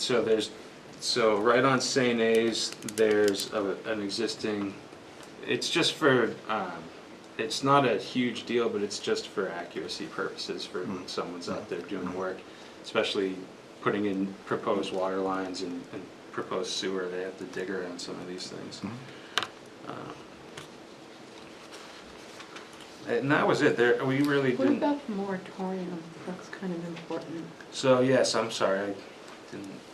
So the road is, what number is that? Let's see. Number 5.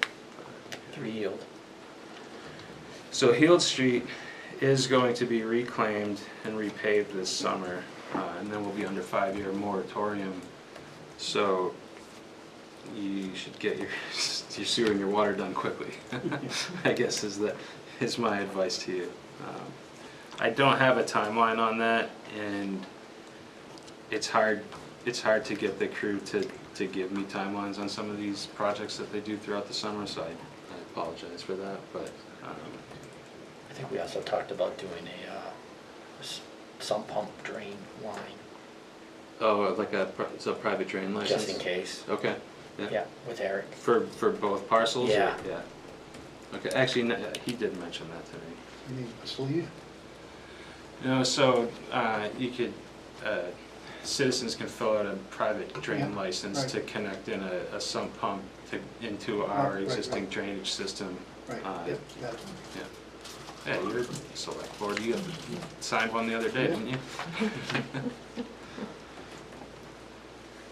Yeah, so that's all we had, nothing big.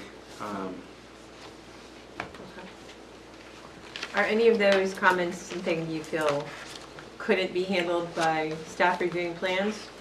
No, the only one that worries me is that if the driveway is less than 40 feet, and then he needs the conditional use, but, Right. so he would just have to come back for that, I suppose, right? Yeah.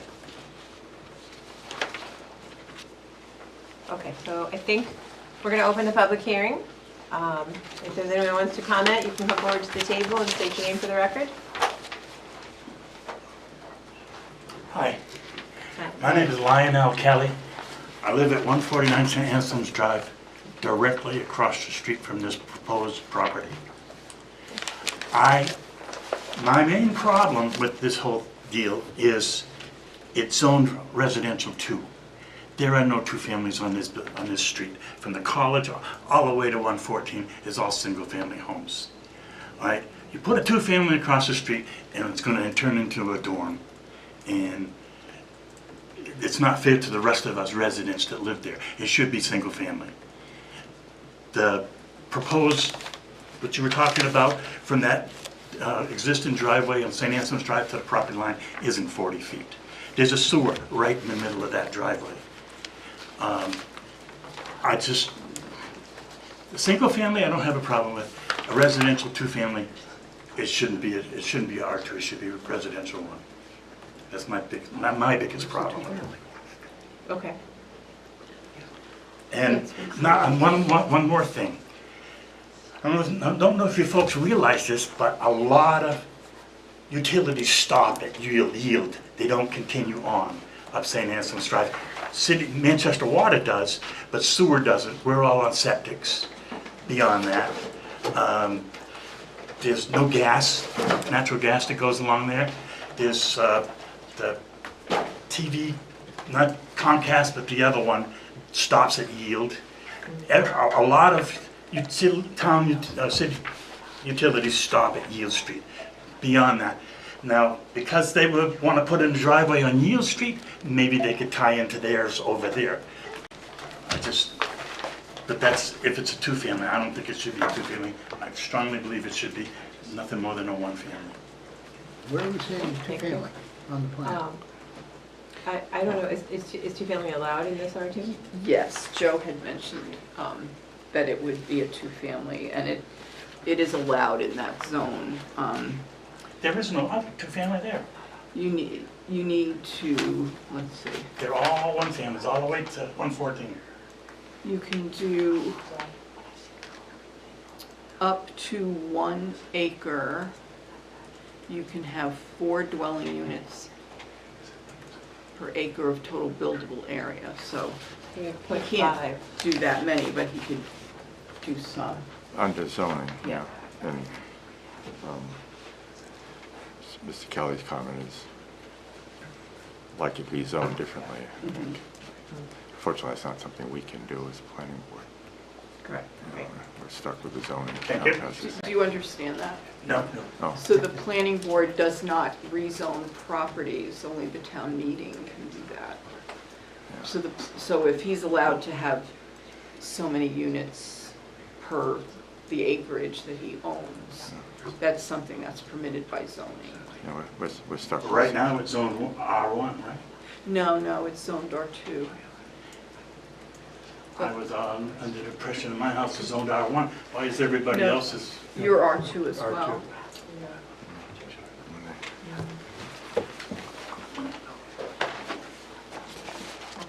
Would anyone else like to comment on this? Good evening. Emmanuel Manjanis. I live at 10 Hill Street. Could you spell your name?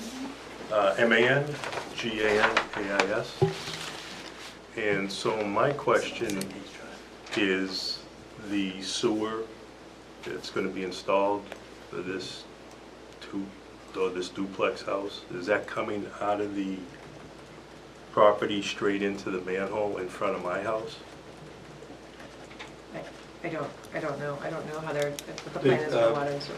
The engineer drawing before us shows the sewer line on Hill Street, and yes, it shows a manhole more or less aligned with the proposed driveway, so it looks logical that it would. And are we talking a 6-inch pipe, 8-inch pipe? Typically, the sewer lines from a proposed dwelling is shown on these plans. Yeah, Shows the water line. Isn't that what PW is? It's this one here. PS? Okay, It looks like it's got a it line. is shown, it is shown with the code words PS. Yeah, so it looks like they're gonna tie into the They're- main, not the. They're gonna tie into the main, not the manhole you are aware of. Okay. It's, Can we show them on the plan, Yeah. Scott? So this is the proposed driveway, this PS is the proposed sewer coming out of their house. and then this is the main sewer line on Heald, Mhm. and it's gonna tie in with likely a Y into the main line instead of going into this structure. Okay. And then my other question was, I believe this gentleman brought it up, was the existing concrete well up there, how that's gonna be handled. What's the resolution with that? I know you had mentioned, we don't think it's an active well anymore, but what needs to be done with it in order to pave over it? I'm not sure what's involved in abandoning a well. I have a guess at what would be done. I would think it gets filled with stone and then likely a fabric, and then so that vines won't go into the stone, and then some type of layer of fill and then loam at the top. Or well, this is the driveway, so. But that's I think we'll let the engineer Okay. decide what that is, and we can Yes. see if it's appropriate. And I believe there are specifications on compacting that fill as it's put in too.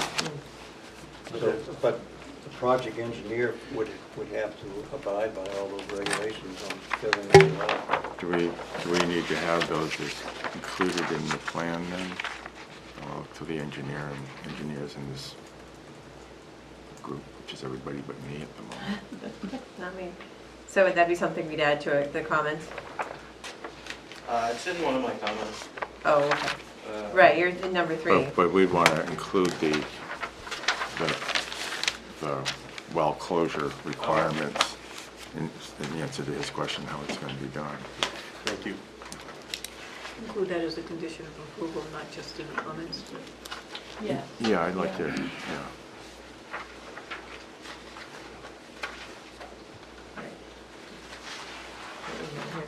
One more. Hello? Hi, I'm Kevin Mullen. I live at 9 Heald Street, which directly abuts this property. My first concern, I just saw the plans today. I haven't been able to get out to the town hall to look at them. The well, yes, that is a big concern because we have a very high water table up there. My sump pumps run 24/7.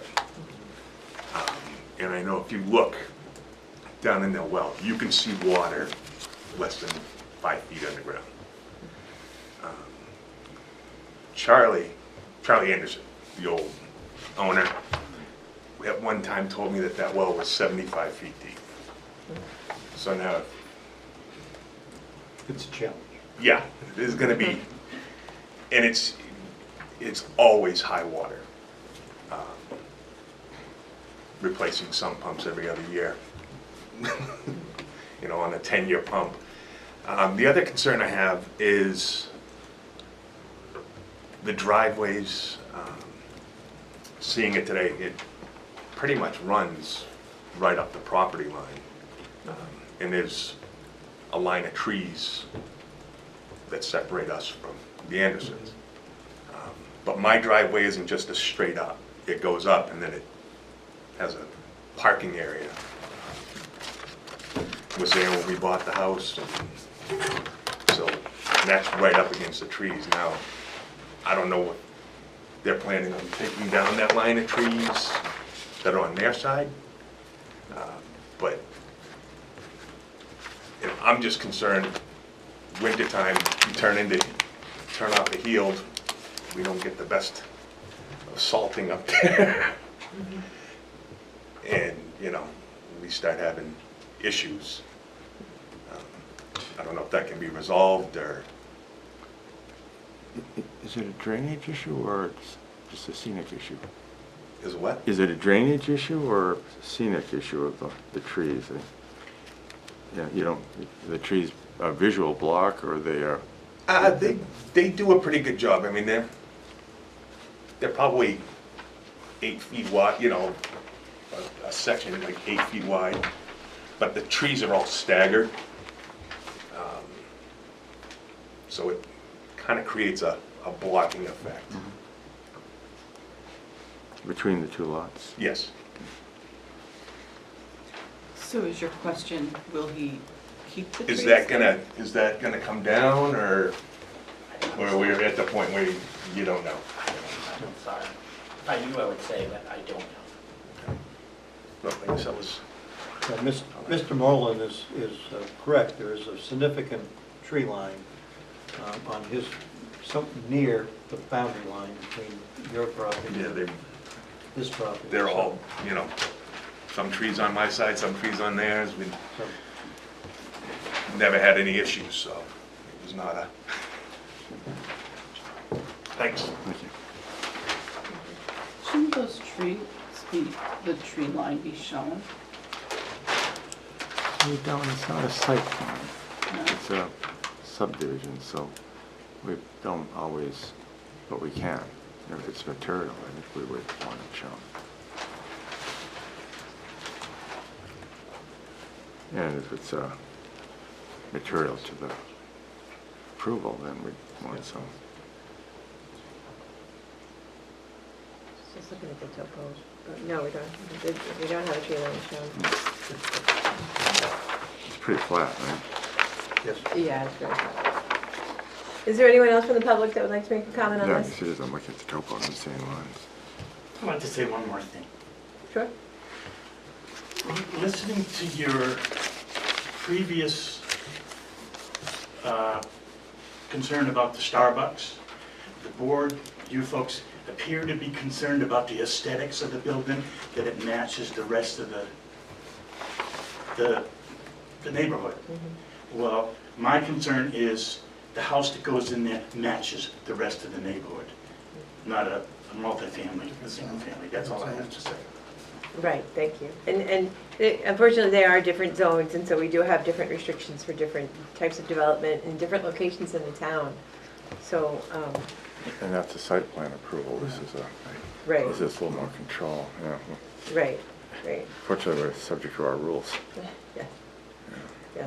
So we ultimately don't have say in the architectural rendering of this proposed building. But, well, if you grant them the variance or whatever you call it, to put in this other driveway, that gives them an open door to put in a two-family, right? If they don't have that, then they can't put in a two-family, right? Well, and the driveway's just dependent on the site location. I don't know how, I don't know, you could do a one-family or a two-family with the driveway. So Because the there's separate subdivision issues. is actually L-shaped, correct? Well, we call them flag lots, but yeah, you go back and then it widens, right? Right, so, But if they don't have that L shape, if it's just split in half, then they're probably limited to just a single family, correct? I'm not Well- sure what you're getting at. There's No. two different issues. There's Right. zoning issues and development regulations. What we're talking about is zoning in the first instance, and whether or not a two-family is allowed in this zoning Right, right. district or not. Which It is, It is, right, And that's what we gotta live with. right. Joe? Sorry, I think I can address the second question. I think whether there was that little strip of land with the driveway going to Heald or not, you could have a driveway off St. Anselm's and also accommodate a two-family. But at this point, you're showing it as coming in off of Heald, are you, No, I just was trying to answer that Oh. gentleman's question about whether it had access off Heald or only off St. Anselm's wouldn't change the fact that it could be a single with an ADU or two. oh, right, correct. Okay, if there's not any more public comment, we're going to close the public hearing. Don't we need to have the, maybe it's a small issue, but the driveway separation issue resolved before we can act?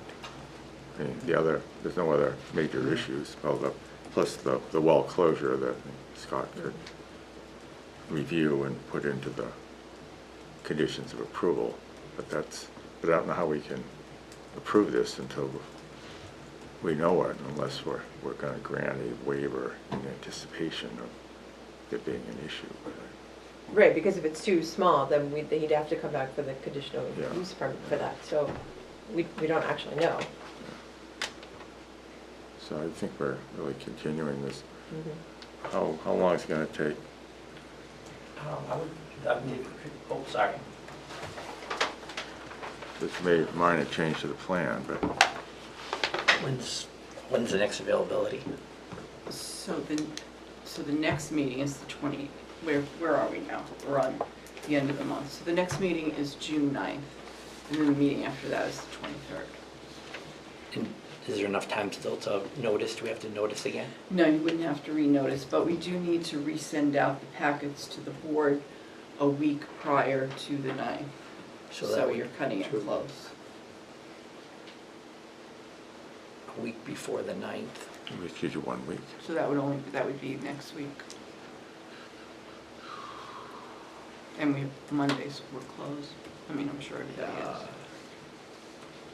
I think safer to go to the next one. The 23rd. Yeah.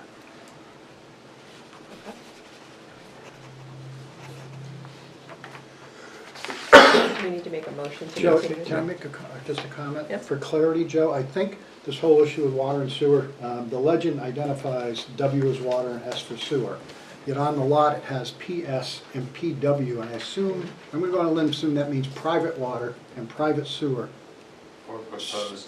Proposed. Which is it? Yeah, that's what I took it as, was proposed. Well, then it ought to be in the legend. I took it as public, so. Well, there you go. Maybe we should clear that up too. You're talking about the sewers on the street, St. Anselm's Drive? No, we're just talking about the notes on the plans. No, the ones that are going to the new house. Right. Oh, from Yield. So at St. Anselm's Drive, there's a sewer pipe on both sides of the street that run Yeah. behind my house and Right. open up, and it drains into the open ground. Stormwater. Yeah, stormwater. There's a little cleanup on the plans that could be done, so just to address the other comments as well, so. Okay. Yeah, the tree line, I didn't notice that was missing, that should be on there. It's a significant tree line. Yeah, it is, I was looking at it in street view. Okay. I'll send you an updated report so you know what's missing. Thank you so much. So does someone want to make a motion to? Yeah, what's the other issue? The driveway separation, tree line, we might show, the well, The conditions that, there's really a list of and conditions. then the DPW conditions. Yeah, 1 through 15, although Okay. a couple have been talked about. Okay. So I'll move, we continue this to the 23rd. Second. Okay, all those in favor say aye. Aye. Opposed? Abstained? There we go.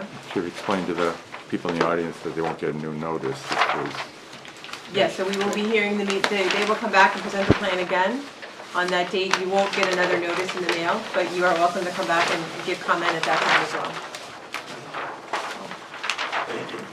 And I forgot, there was, Conservation saw this last night, and I think they had no comments. No environmental issues of concern. Correct, yeah.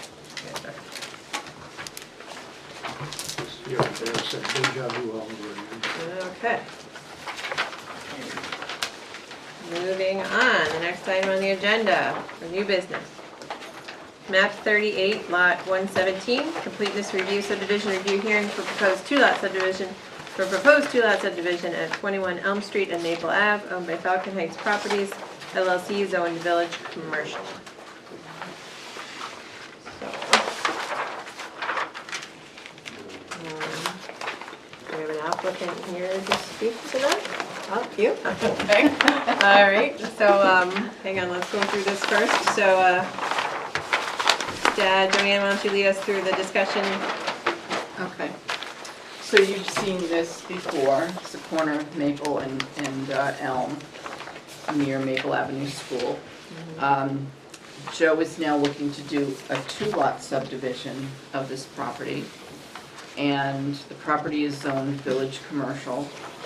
And he can do, based on the zoning, he can do 4 units per lot, or up to, I should say, a maximum of 4 units per lot. The ordinance reads that these lots, multifamily dwellings are allowed in residential buildings where the planning board finds that multifamily dwelling unit location does not cause excessive fragmentation of the commercial district or destruction of the perceived pedestrian continuity of the commercial district in the BC zone with the conditional use permit. So Question, is that before us today, though? Are we just dealing with the, He's just doing Doing a the subdivision, subdivision. okay. I just wanted Yep, no, to thank give you. you a little background. So the plan is, the application is complete. Staff recommends that there is no regional impact and there are no waivers requested. Make the motion, we find the application is complete, it has no regional impacts, and it's ready to accept it for come hearing? before, accept it for I review. guess the word in the statute. Whatever, yeah. She writes the words. We express a thought, concept. Second. Thank you, David. Seconds. All those in favor say aye. Aye. Opposed, abstains, okay, we got that one moving on. Okay, so waivers, no waivers? No waivers. Requested. All right, so what do we got here? Review staff comments? So the Conservation Commission met on this plan last night, and they have no No environmental issues. issues. DPW did his review, if Scott wants to go over that. Fire Department, they will be providing a new address and no objection to the subdivision. And then we have, you know, the typical conditions plus the outstanding items from Scott's review. Okay, Sure. I don't really have much on this one. We just recommend infiltration trenches along the driveways of these two parcels as well, just to help mitigate some of that excess impervious. Other than that, it's some boilerplate conditions. Without really knowing the driveway, what the driveways are going to look like, I think it's really going to come down to when they apply for their driveway permits. So that's it for DPW.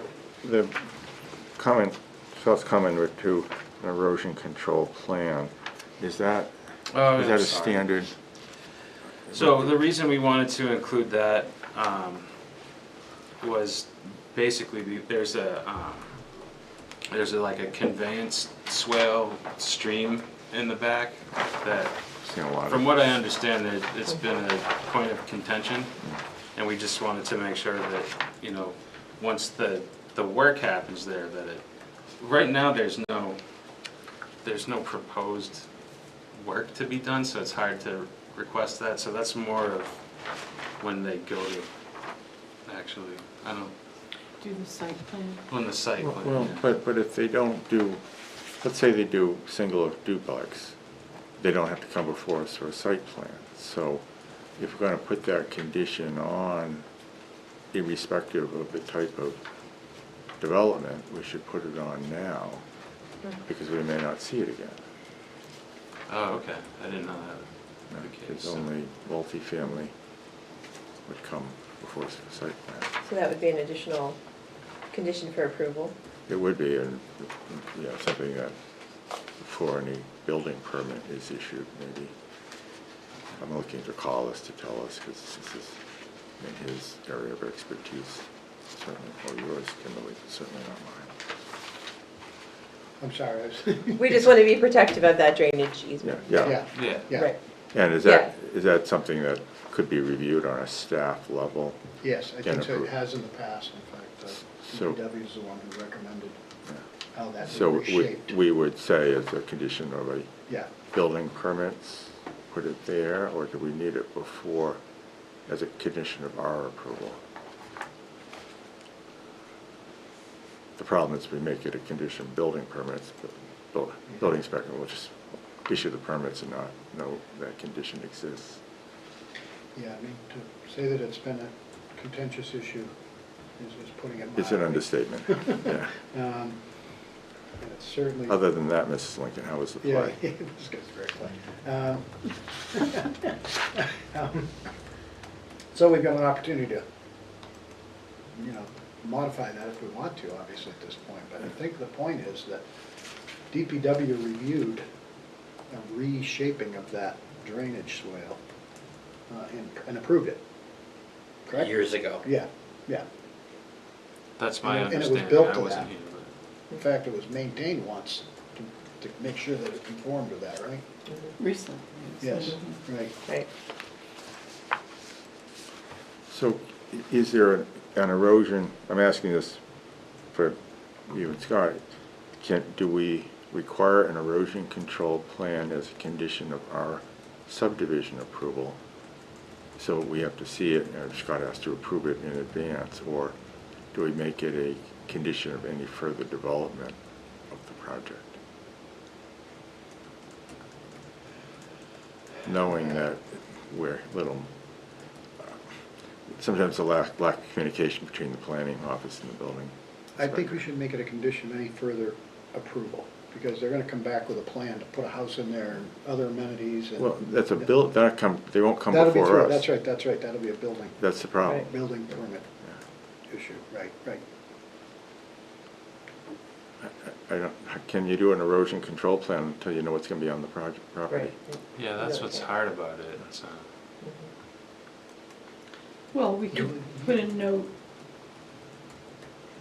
The building inspector has me signing off on all Oh, of these okay. things right now because we don't have a code enforcement officer, so I could make sure Mark gets the note and we put it in the building file and they see it before the building permits are issued. You know, an erosion control plan is not a heavy lift. It's a Right. couple of notes and a couple of lines. It is, that's what I was wondering, Yeah. do we have put it in now, or is it? Yeah, why not? Yeah, be safe, why not? Okay. Sure, No, just modify it later. right. Joe, you raised your hand. Oh, no, I was just gonna basically say, you could put something like, should be erosion control with best building practices or whatever, but, or you could tie it to the driveway permit, but that's, your solution is just as good. Okay. Is there anything further that needs to be done for the drainage swale, or is the existing agreement, or whatever it is? I don't think so. I don't, Yeah, I know what you're gonna say, you know. shoot you. I don't own the drainage swale. Right, Minor- anymore. I Minor do- technicality. I do believe that the deed on the next house to the north, up Maple Ave, has it well written that they're to maintain it, and that the town has the right, if they so elect to enter the property in the drainage easement area. So it's So within, is- I'm sorry. it's within the 20-foot wide drainage easement that's shown on the plan, then it's not on these lots. What's the easement language say? The easement language has the responsibility of maintenance to lot 117-2. But yet that the town has the right to. Right, right. Yeah.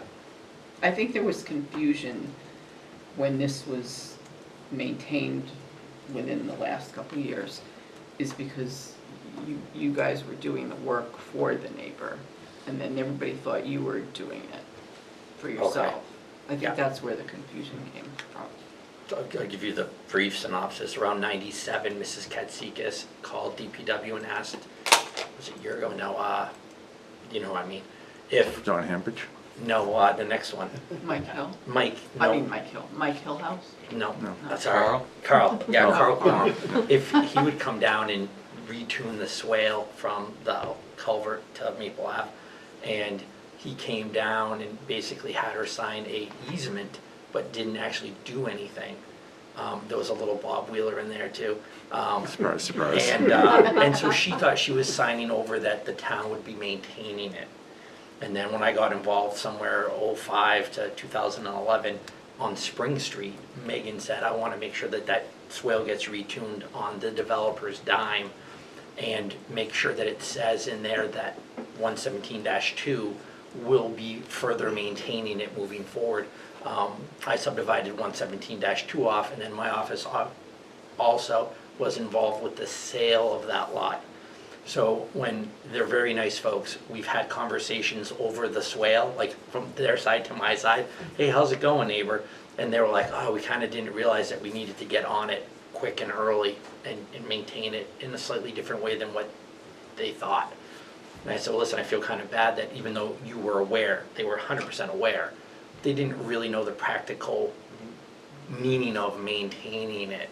And so I said, well, listen, this will be the second time, but I'll retune it one more time to get you back to scratch, like square one.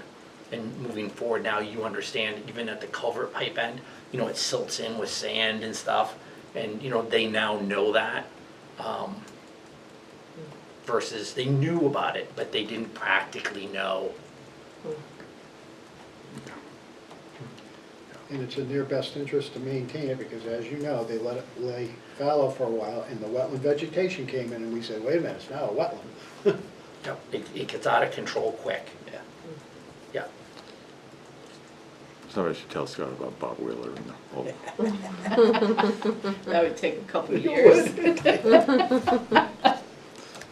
So do we have any more staff comments before we, I'm gonna open, is there anyone here who'd like to speak on behalf of this site from the public? Seeing none? No. We'll close the public hearing for tonight. So where do we want to go with this? Do we feel like we can accept it with the conditions of approval? We've got 18, 19 conditions of approval if we add the one we just talked about. Are we satisfied with that, or? Can we ask Scott if we need to review the erosion control plan that's going to be added? Does that need to come back before us, or can that be subject to? Recycling of paper, I'm sorry. He was doing that intentionally. No, not at all. Does the erosion control plan need to come back to us, or can we have it? I don't think it needs to. Okay, it can be done at an administrative level. I'm a little uncomfortable, by the way, we did this in a prior application, of putting too much review on staff. It Right. should be purely administrative, yes or no, not gray areas, but that's a side comment. But if you think it's a yes or no. This one's I think this is definitely a yes. Okay. This is straightforward, very simple, Good. easy review. I'm delighted. Traffic studies are a little more Yeah. gray area. Yeah. There's a lot of gray area in that prior one. And we've got a certified professional in erosion sediment control in town, so. I'll go to you with any questions I have. Okay, Silt fence so for the rest are we of the- ready to approve this then? Is there any reason not to, Joanne? No, I think I we're don't all like set. Joe to Addressed think we're that easy. Motion to jerk Oh, I Joe think he around by knows. delaying this till August. We've certainly hauled around. I think this plan is seen enough, you guys. Yeah. Okay, I'll make a motion to approve, subject to the conditions on 1 through 1 through 18, I guess. 19 plus, subject to inclusion of the erosion control plan acceptable to the Department of Public Oh, Works. that is 19. That's 19. Yeah, Yeah. There's 18 noted here. Yes, that's the 19. yeah. All right. Somebody want a second? Second. All right. All those in favor say aye. Aye. Opposed? Abstains? There we go. All right, well, that top easy, Joe, so. Now we can have the other Joe. You know. Okay, moving on.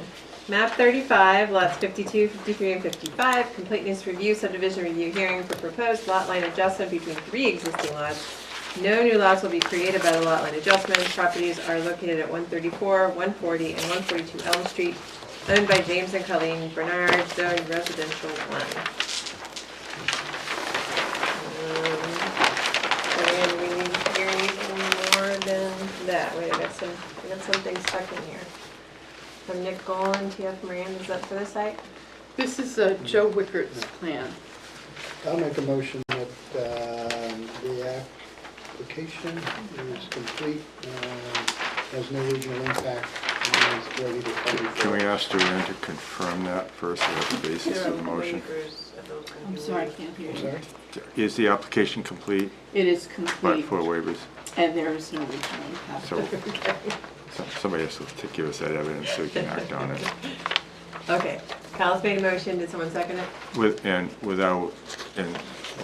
standard wording on all waivers that we're Yeah. making no decision on. Yes, We've approved. got that, so okay, all those in favor say aye. Aye. Opposed? Okay, so, staff, let's Kick us off, Joanna, what have we So got here? I'll give you a brief overview and then Joe can get into the detail.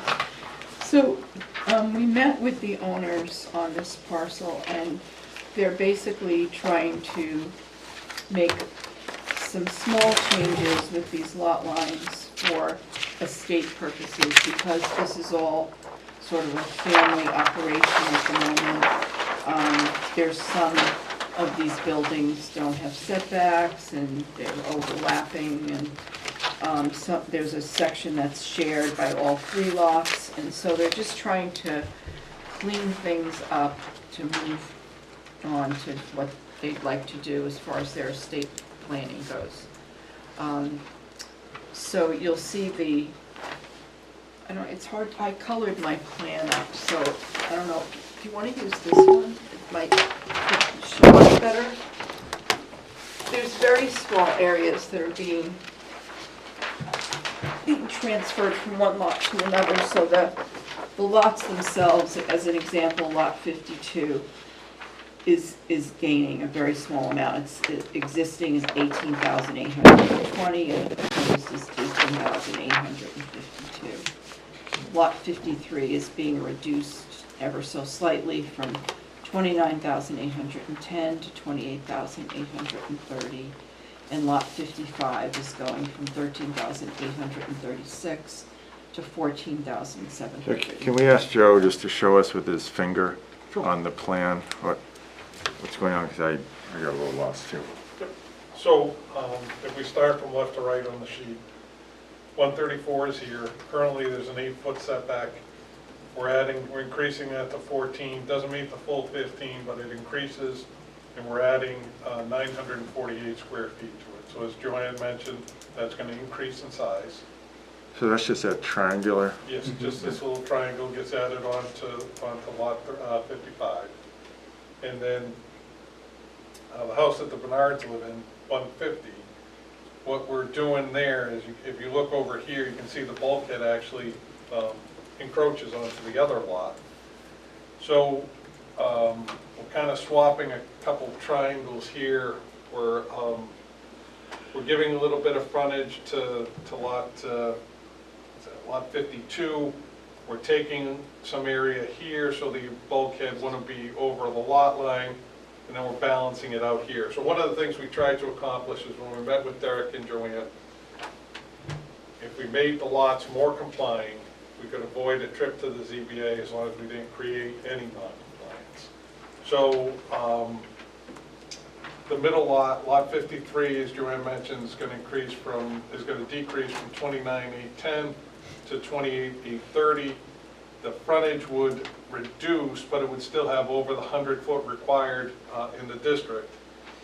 And then lot 52 is going to be, we're going to add 24 feet of frontage, so we're going to go from 61 to 85. Unfortunately, still less than 100, but better than what we have.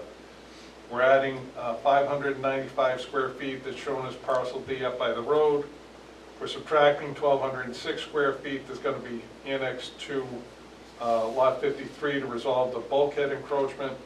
And then to balance it out, we're giving a little bit of land towards 52 to increase that setback. So currently, the house at 142 is only 2.5 feet off the lot line. Should the application be approved, it would go to 10.9 feet. So that lot would increase in size, what's it, 32 square feet. It goes from 18,820 to 18,852. Does increase the frontage by 24 feet, as Joanne mentioned. So that, the whole thing has been family land forever. Bernards are getting older. They'd like to just kind of make sure that when they decide to sell or move on, that there won't be any issues. Our hope is this would resolve it. It would make things easier. The current plan is the children plan on purchasing some of the lots. We met with the Concom last night. They didn't have any real concerns. There was one comment about help me out, no future reduction in buffer or something. I think that was the comment that came out of it. And No, it just says, No environmental issues. yeah, no environmental issue. okay. And so, I think otherwise, we're just trying to clean up. This area is notorious for being a difficult area to survey. The plan is kind of difficult to work from. A lot of the people that have been there for years have been there without necessarily knowing where things were, and that's really the reason for the encroachments. And there are 4 waivers that they're Yes. requesting. Yeah, so we're asking for waivers on wetlands delineation, and the only obvious wetlands are down by the lake. We're asking for waivers on spot elevations, field topography. So on sheet 2 of the plan set, we have some LiDAR topo, just so you can see for illustrative purposes what's there. There's a couple of hills where the houses are. And we're also asking for waivers on Appendix C and D, which is the stormwater management plan and the erosion control standards. Again, the houses were all developed. We're not looking to build anything new as part of this application. This would just allow the properties to be sold and kind of straighten things out title-wise. Does staff have a comment or recommendation on the waiver requests? Can I ask questions? Yeah, get the chair. yeah, You can ask whatever you want. Can you just explain the note about the 40-foot wide easement shown across the front of the 2 lots to the east? Yeah, I wish I could. Oh, yeah. That shows up on the reference plan that creates this, the Glen Lake Campers Association. My assumption is it was meant to cover driveways, but if you look at the driveways, they don't really fit in there. Right. So, there are some, the intent of the plan was not everybody would access onto Elm Street, and you try to minimize the curb cuts, I believe. Unfortunately, driveways didn't necessarily end up where the easement was. And then the gravel driveway at the back that kind of starts off the Yes. next lot to the east, that's still, is there any easement for allowing that sort of gravel driveway kind of across the back of all these lots? So if or- you look just to the bottom left of where we have the box for 3555, it's, there's a right-of-way on it. And so it's actually used by lot 17A and 51. Lot 17A and 51. So 17A is the lot to the west of the subdivision, Okay. and then 51 is to the east.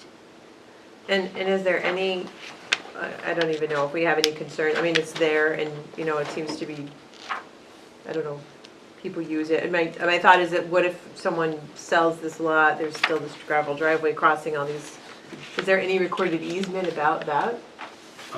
Is that the one in the plan? Yes, the 40-foot easement in the plan is only labeled on the plan as 40-foot wide easement along the roadway. It doesn't specify what it's for. We're assuming driveways. Oh, okay. But there is there's a joint use right of way for that shared driveway out back by the lake. So there's a joint use right of way? Yes. Okay. Okay.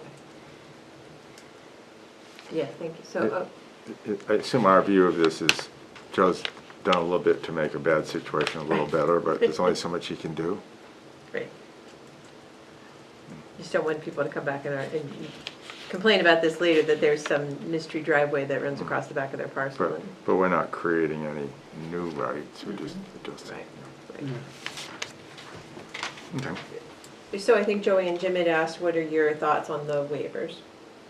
Oh, we're fine, and Scott did make a comment on the waiver in the waiver section below the waiver, saying that because it's just a lot line adjustment and no new construction is taking place, that DPW has no objections either. Okay. So then we can skip over, I don't know, Scott, if you want to talk about, you have 5 comments. Is there anything outstanding in that needs to be addressed?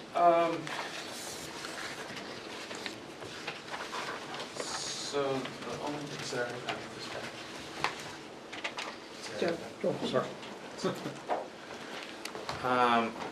I noticed one indiscrepancy on the notes of the plan where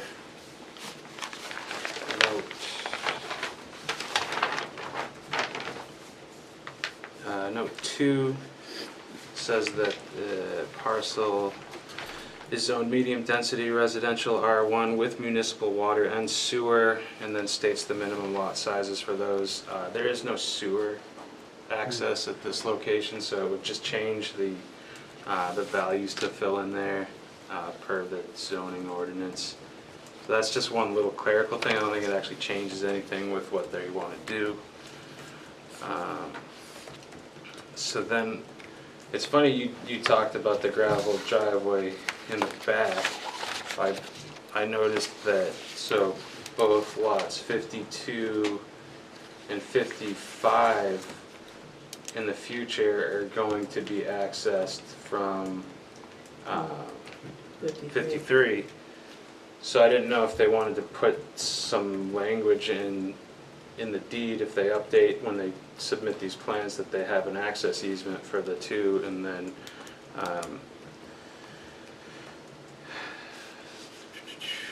then execute the town's waiver of liability agreement as well for like the private driveway with multiple parcels off of it. So this note is confusing. Up at the top that says lot 55 has rights to, and lots 53 and 52 are subject to a 15-foot wide right-of-way located within the 40-foot wide easement area as shown exactly. So the way I was reading that was maybe at one point they had like this 15-foot wide easement that allowed them access through that 40-foot, but clearly, you know, trees probably grew and then they drove around the tree and they're no longer within that 40-foot easement. So I just thought it would be beneficial to the owners if they wrote something into this that, you know, they sold it, there's this access easement across their property for future use. And I know right now it's not disputed or anything, but who knows what happens in the future. I don't think we have an opposition to adding clarification. I think we put that note based on what exists now. No, I agree completely. I even looked at, I did some research in the deed stuff, and it's like, oh, this is mucky. It doesn't make much sense. And I was just curious what that. It reads funny. It doesn't even read. Which note are you talking about? That one at the top It's of at the the top of the page. Top center of the page. Right Right here, above the plan. Top center? Yeah. Oh, It I doesn't see. have a Okay. number or anything. Yeah. So that was a recommendation there. So note number 3, the adjusted lot line between 53 and 52 was just placed on top of a propane tank. I didn't know if that was an issue or not. It was just an observation I made. I didn't know if the tank needed to be moved or if that Thought we was. had a label to be removed or relocated. Oh, So okay. that we can add that in. And then the CAD files and monumentation certification, and that was all I had. Pretty straightforward. Do we, question, Go ahead. do we, as a condition of approval, do we want them to clean up their driveway easement, or is that just something they might like to do? I have filled the latter view. It doesn't affect the subdivision, and I'm not sure, because there is according to the note that Joe has, there is a 15-foot right-of-way. It's just they may not know where it is, but do we care as for what we're doing today? I'm not sure that we do. Joe would like to take the opportunity to clean it up. That would be delightful, but I don't want to hold them up for that. Right, and I can talk to their attorney. I just don't, I talked to the client, I just haven't talked to them, but we can certainly make a recommendation that they clean it up. It's a good time too, and we can record it that way.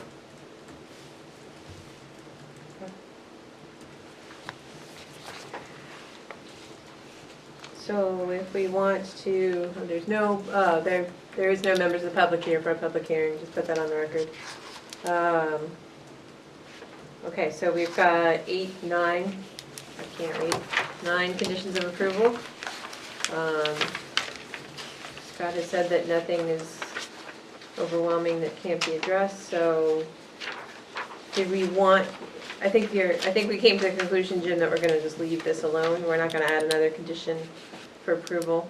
Correct. I think we would change number 9 on the propane. Joe said they were supposed to add a note that was to be relocated or removed on the propane tank. Yeah. The propane tank under the lot line. Yeah, instead of correcting the lot line, it's You're going to remove the tank itself. remove or. Add note to remove the tank. I think that's what Joe offered, right, Joe? Correct. Okay, okay. So it changed that note. Okay, so I think we're ready to make a motion? I'll move that we approve with the conditions 1 through 9, 9 being amended as we just discussed, to have the note added that the propane tank will be removed or relocated. Okay. I thought you said that 8 didn't necessarily need to be included, right? That was Oh, the one yes, about the yeah, easements? yeah. Correct. That's really a recommendation, but it's not a condition of approval. So we'll strike number 8, number 9 will become number 8. Joe, We to wander into which, that territory. which property does the propane tank service? 140. So it'll be shifted left as you're looking at it. It'll still be filled from the driveway. Yes. Okay. Don't think too much about it. Yeah. Okay, everybody want to second that? Second. All those in favor? Aye. Opposed, abstained? Thank And you it very much. carries. It's nice to see you back, Joe. I haven't seen you for a while. There we Yeah. go. And then Joanne, do we have this Eversource thing in front of us tonight? Oh, they, let me think Maybe about too small that. for me to read that type. Where did you find that on the table? It was stuck between my 2 plan sets, and I know Concom looked at it last night, so. That is going, what does it say on there? Is it a memo? Eversource, Greg Station, request the project team provide an environmental impact assessment. Oh, okay. So that is going, that did go. Let me think. It went to conservation last night. We're putting it on the planning board agenda. Patty needs to send out the letters by tomorrow. In the zoning ordinance, under the wetlands, there's a very minor impact to the plan itself. It was like 30-something, I think 38 square feet temporary and 8 square feet permanent to the wetland impact. And it says in the zoning ordinance that the planning board may ask for an environmental impact study. But the conservation reviewed it last night and felt that it was okay, they didn't have any issues with it.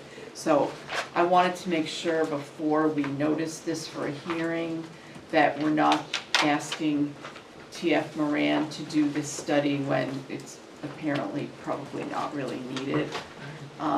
Because the ordinance is not specific, it doesn't say shall, it just says may. So is that a determination you're asking for us to make tonight? Yes.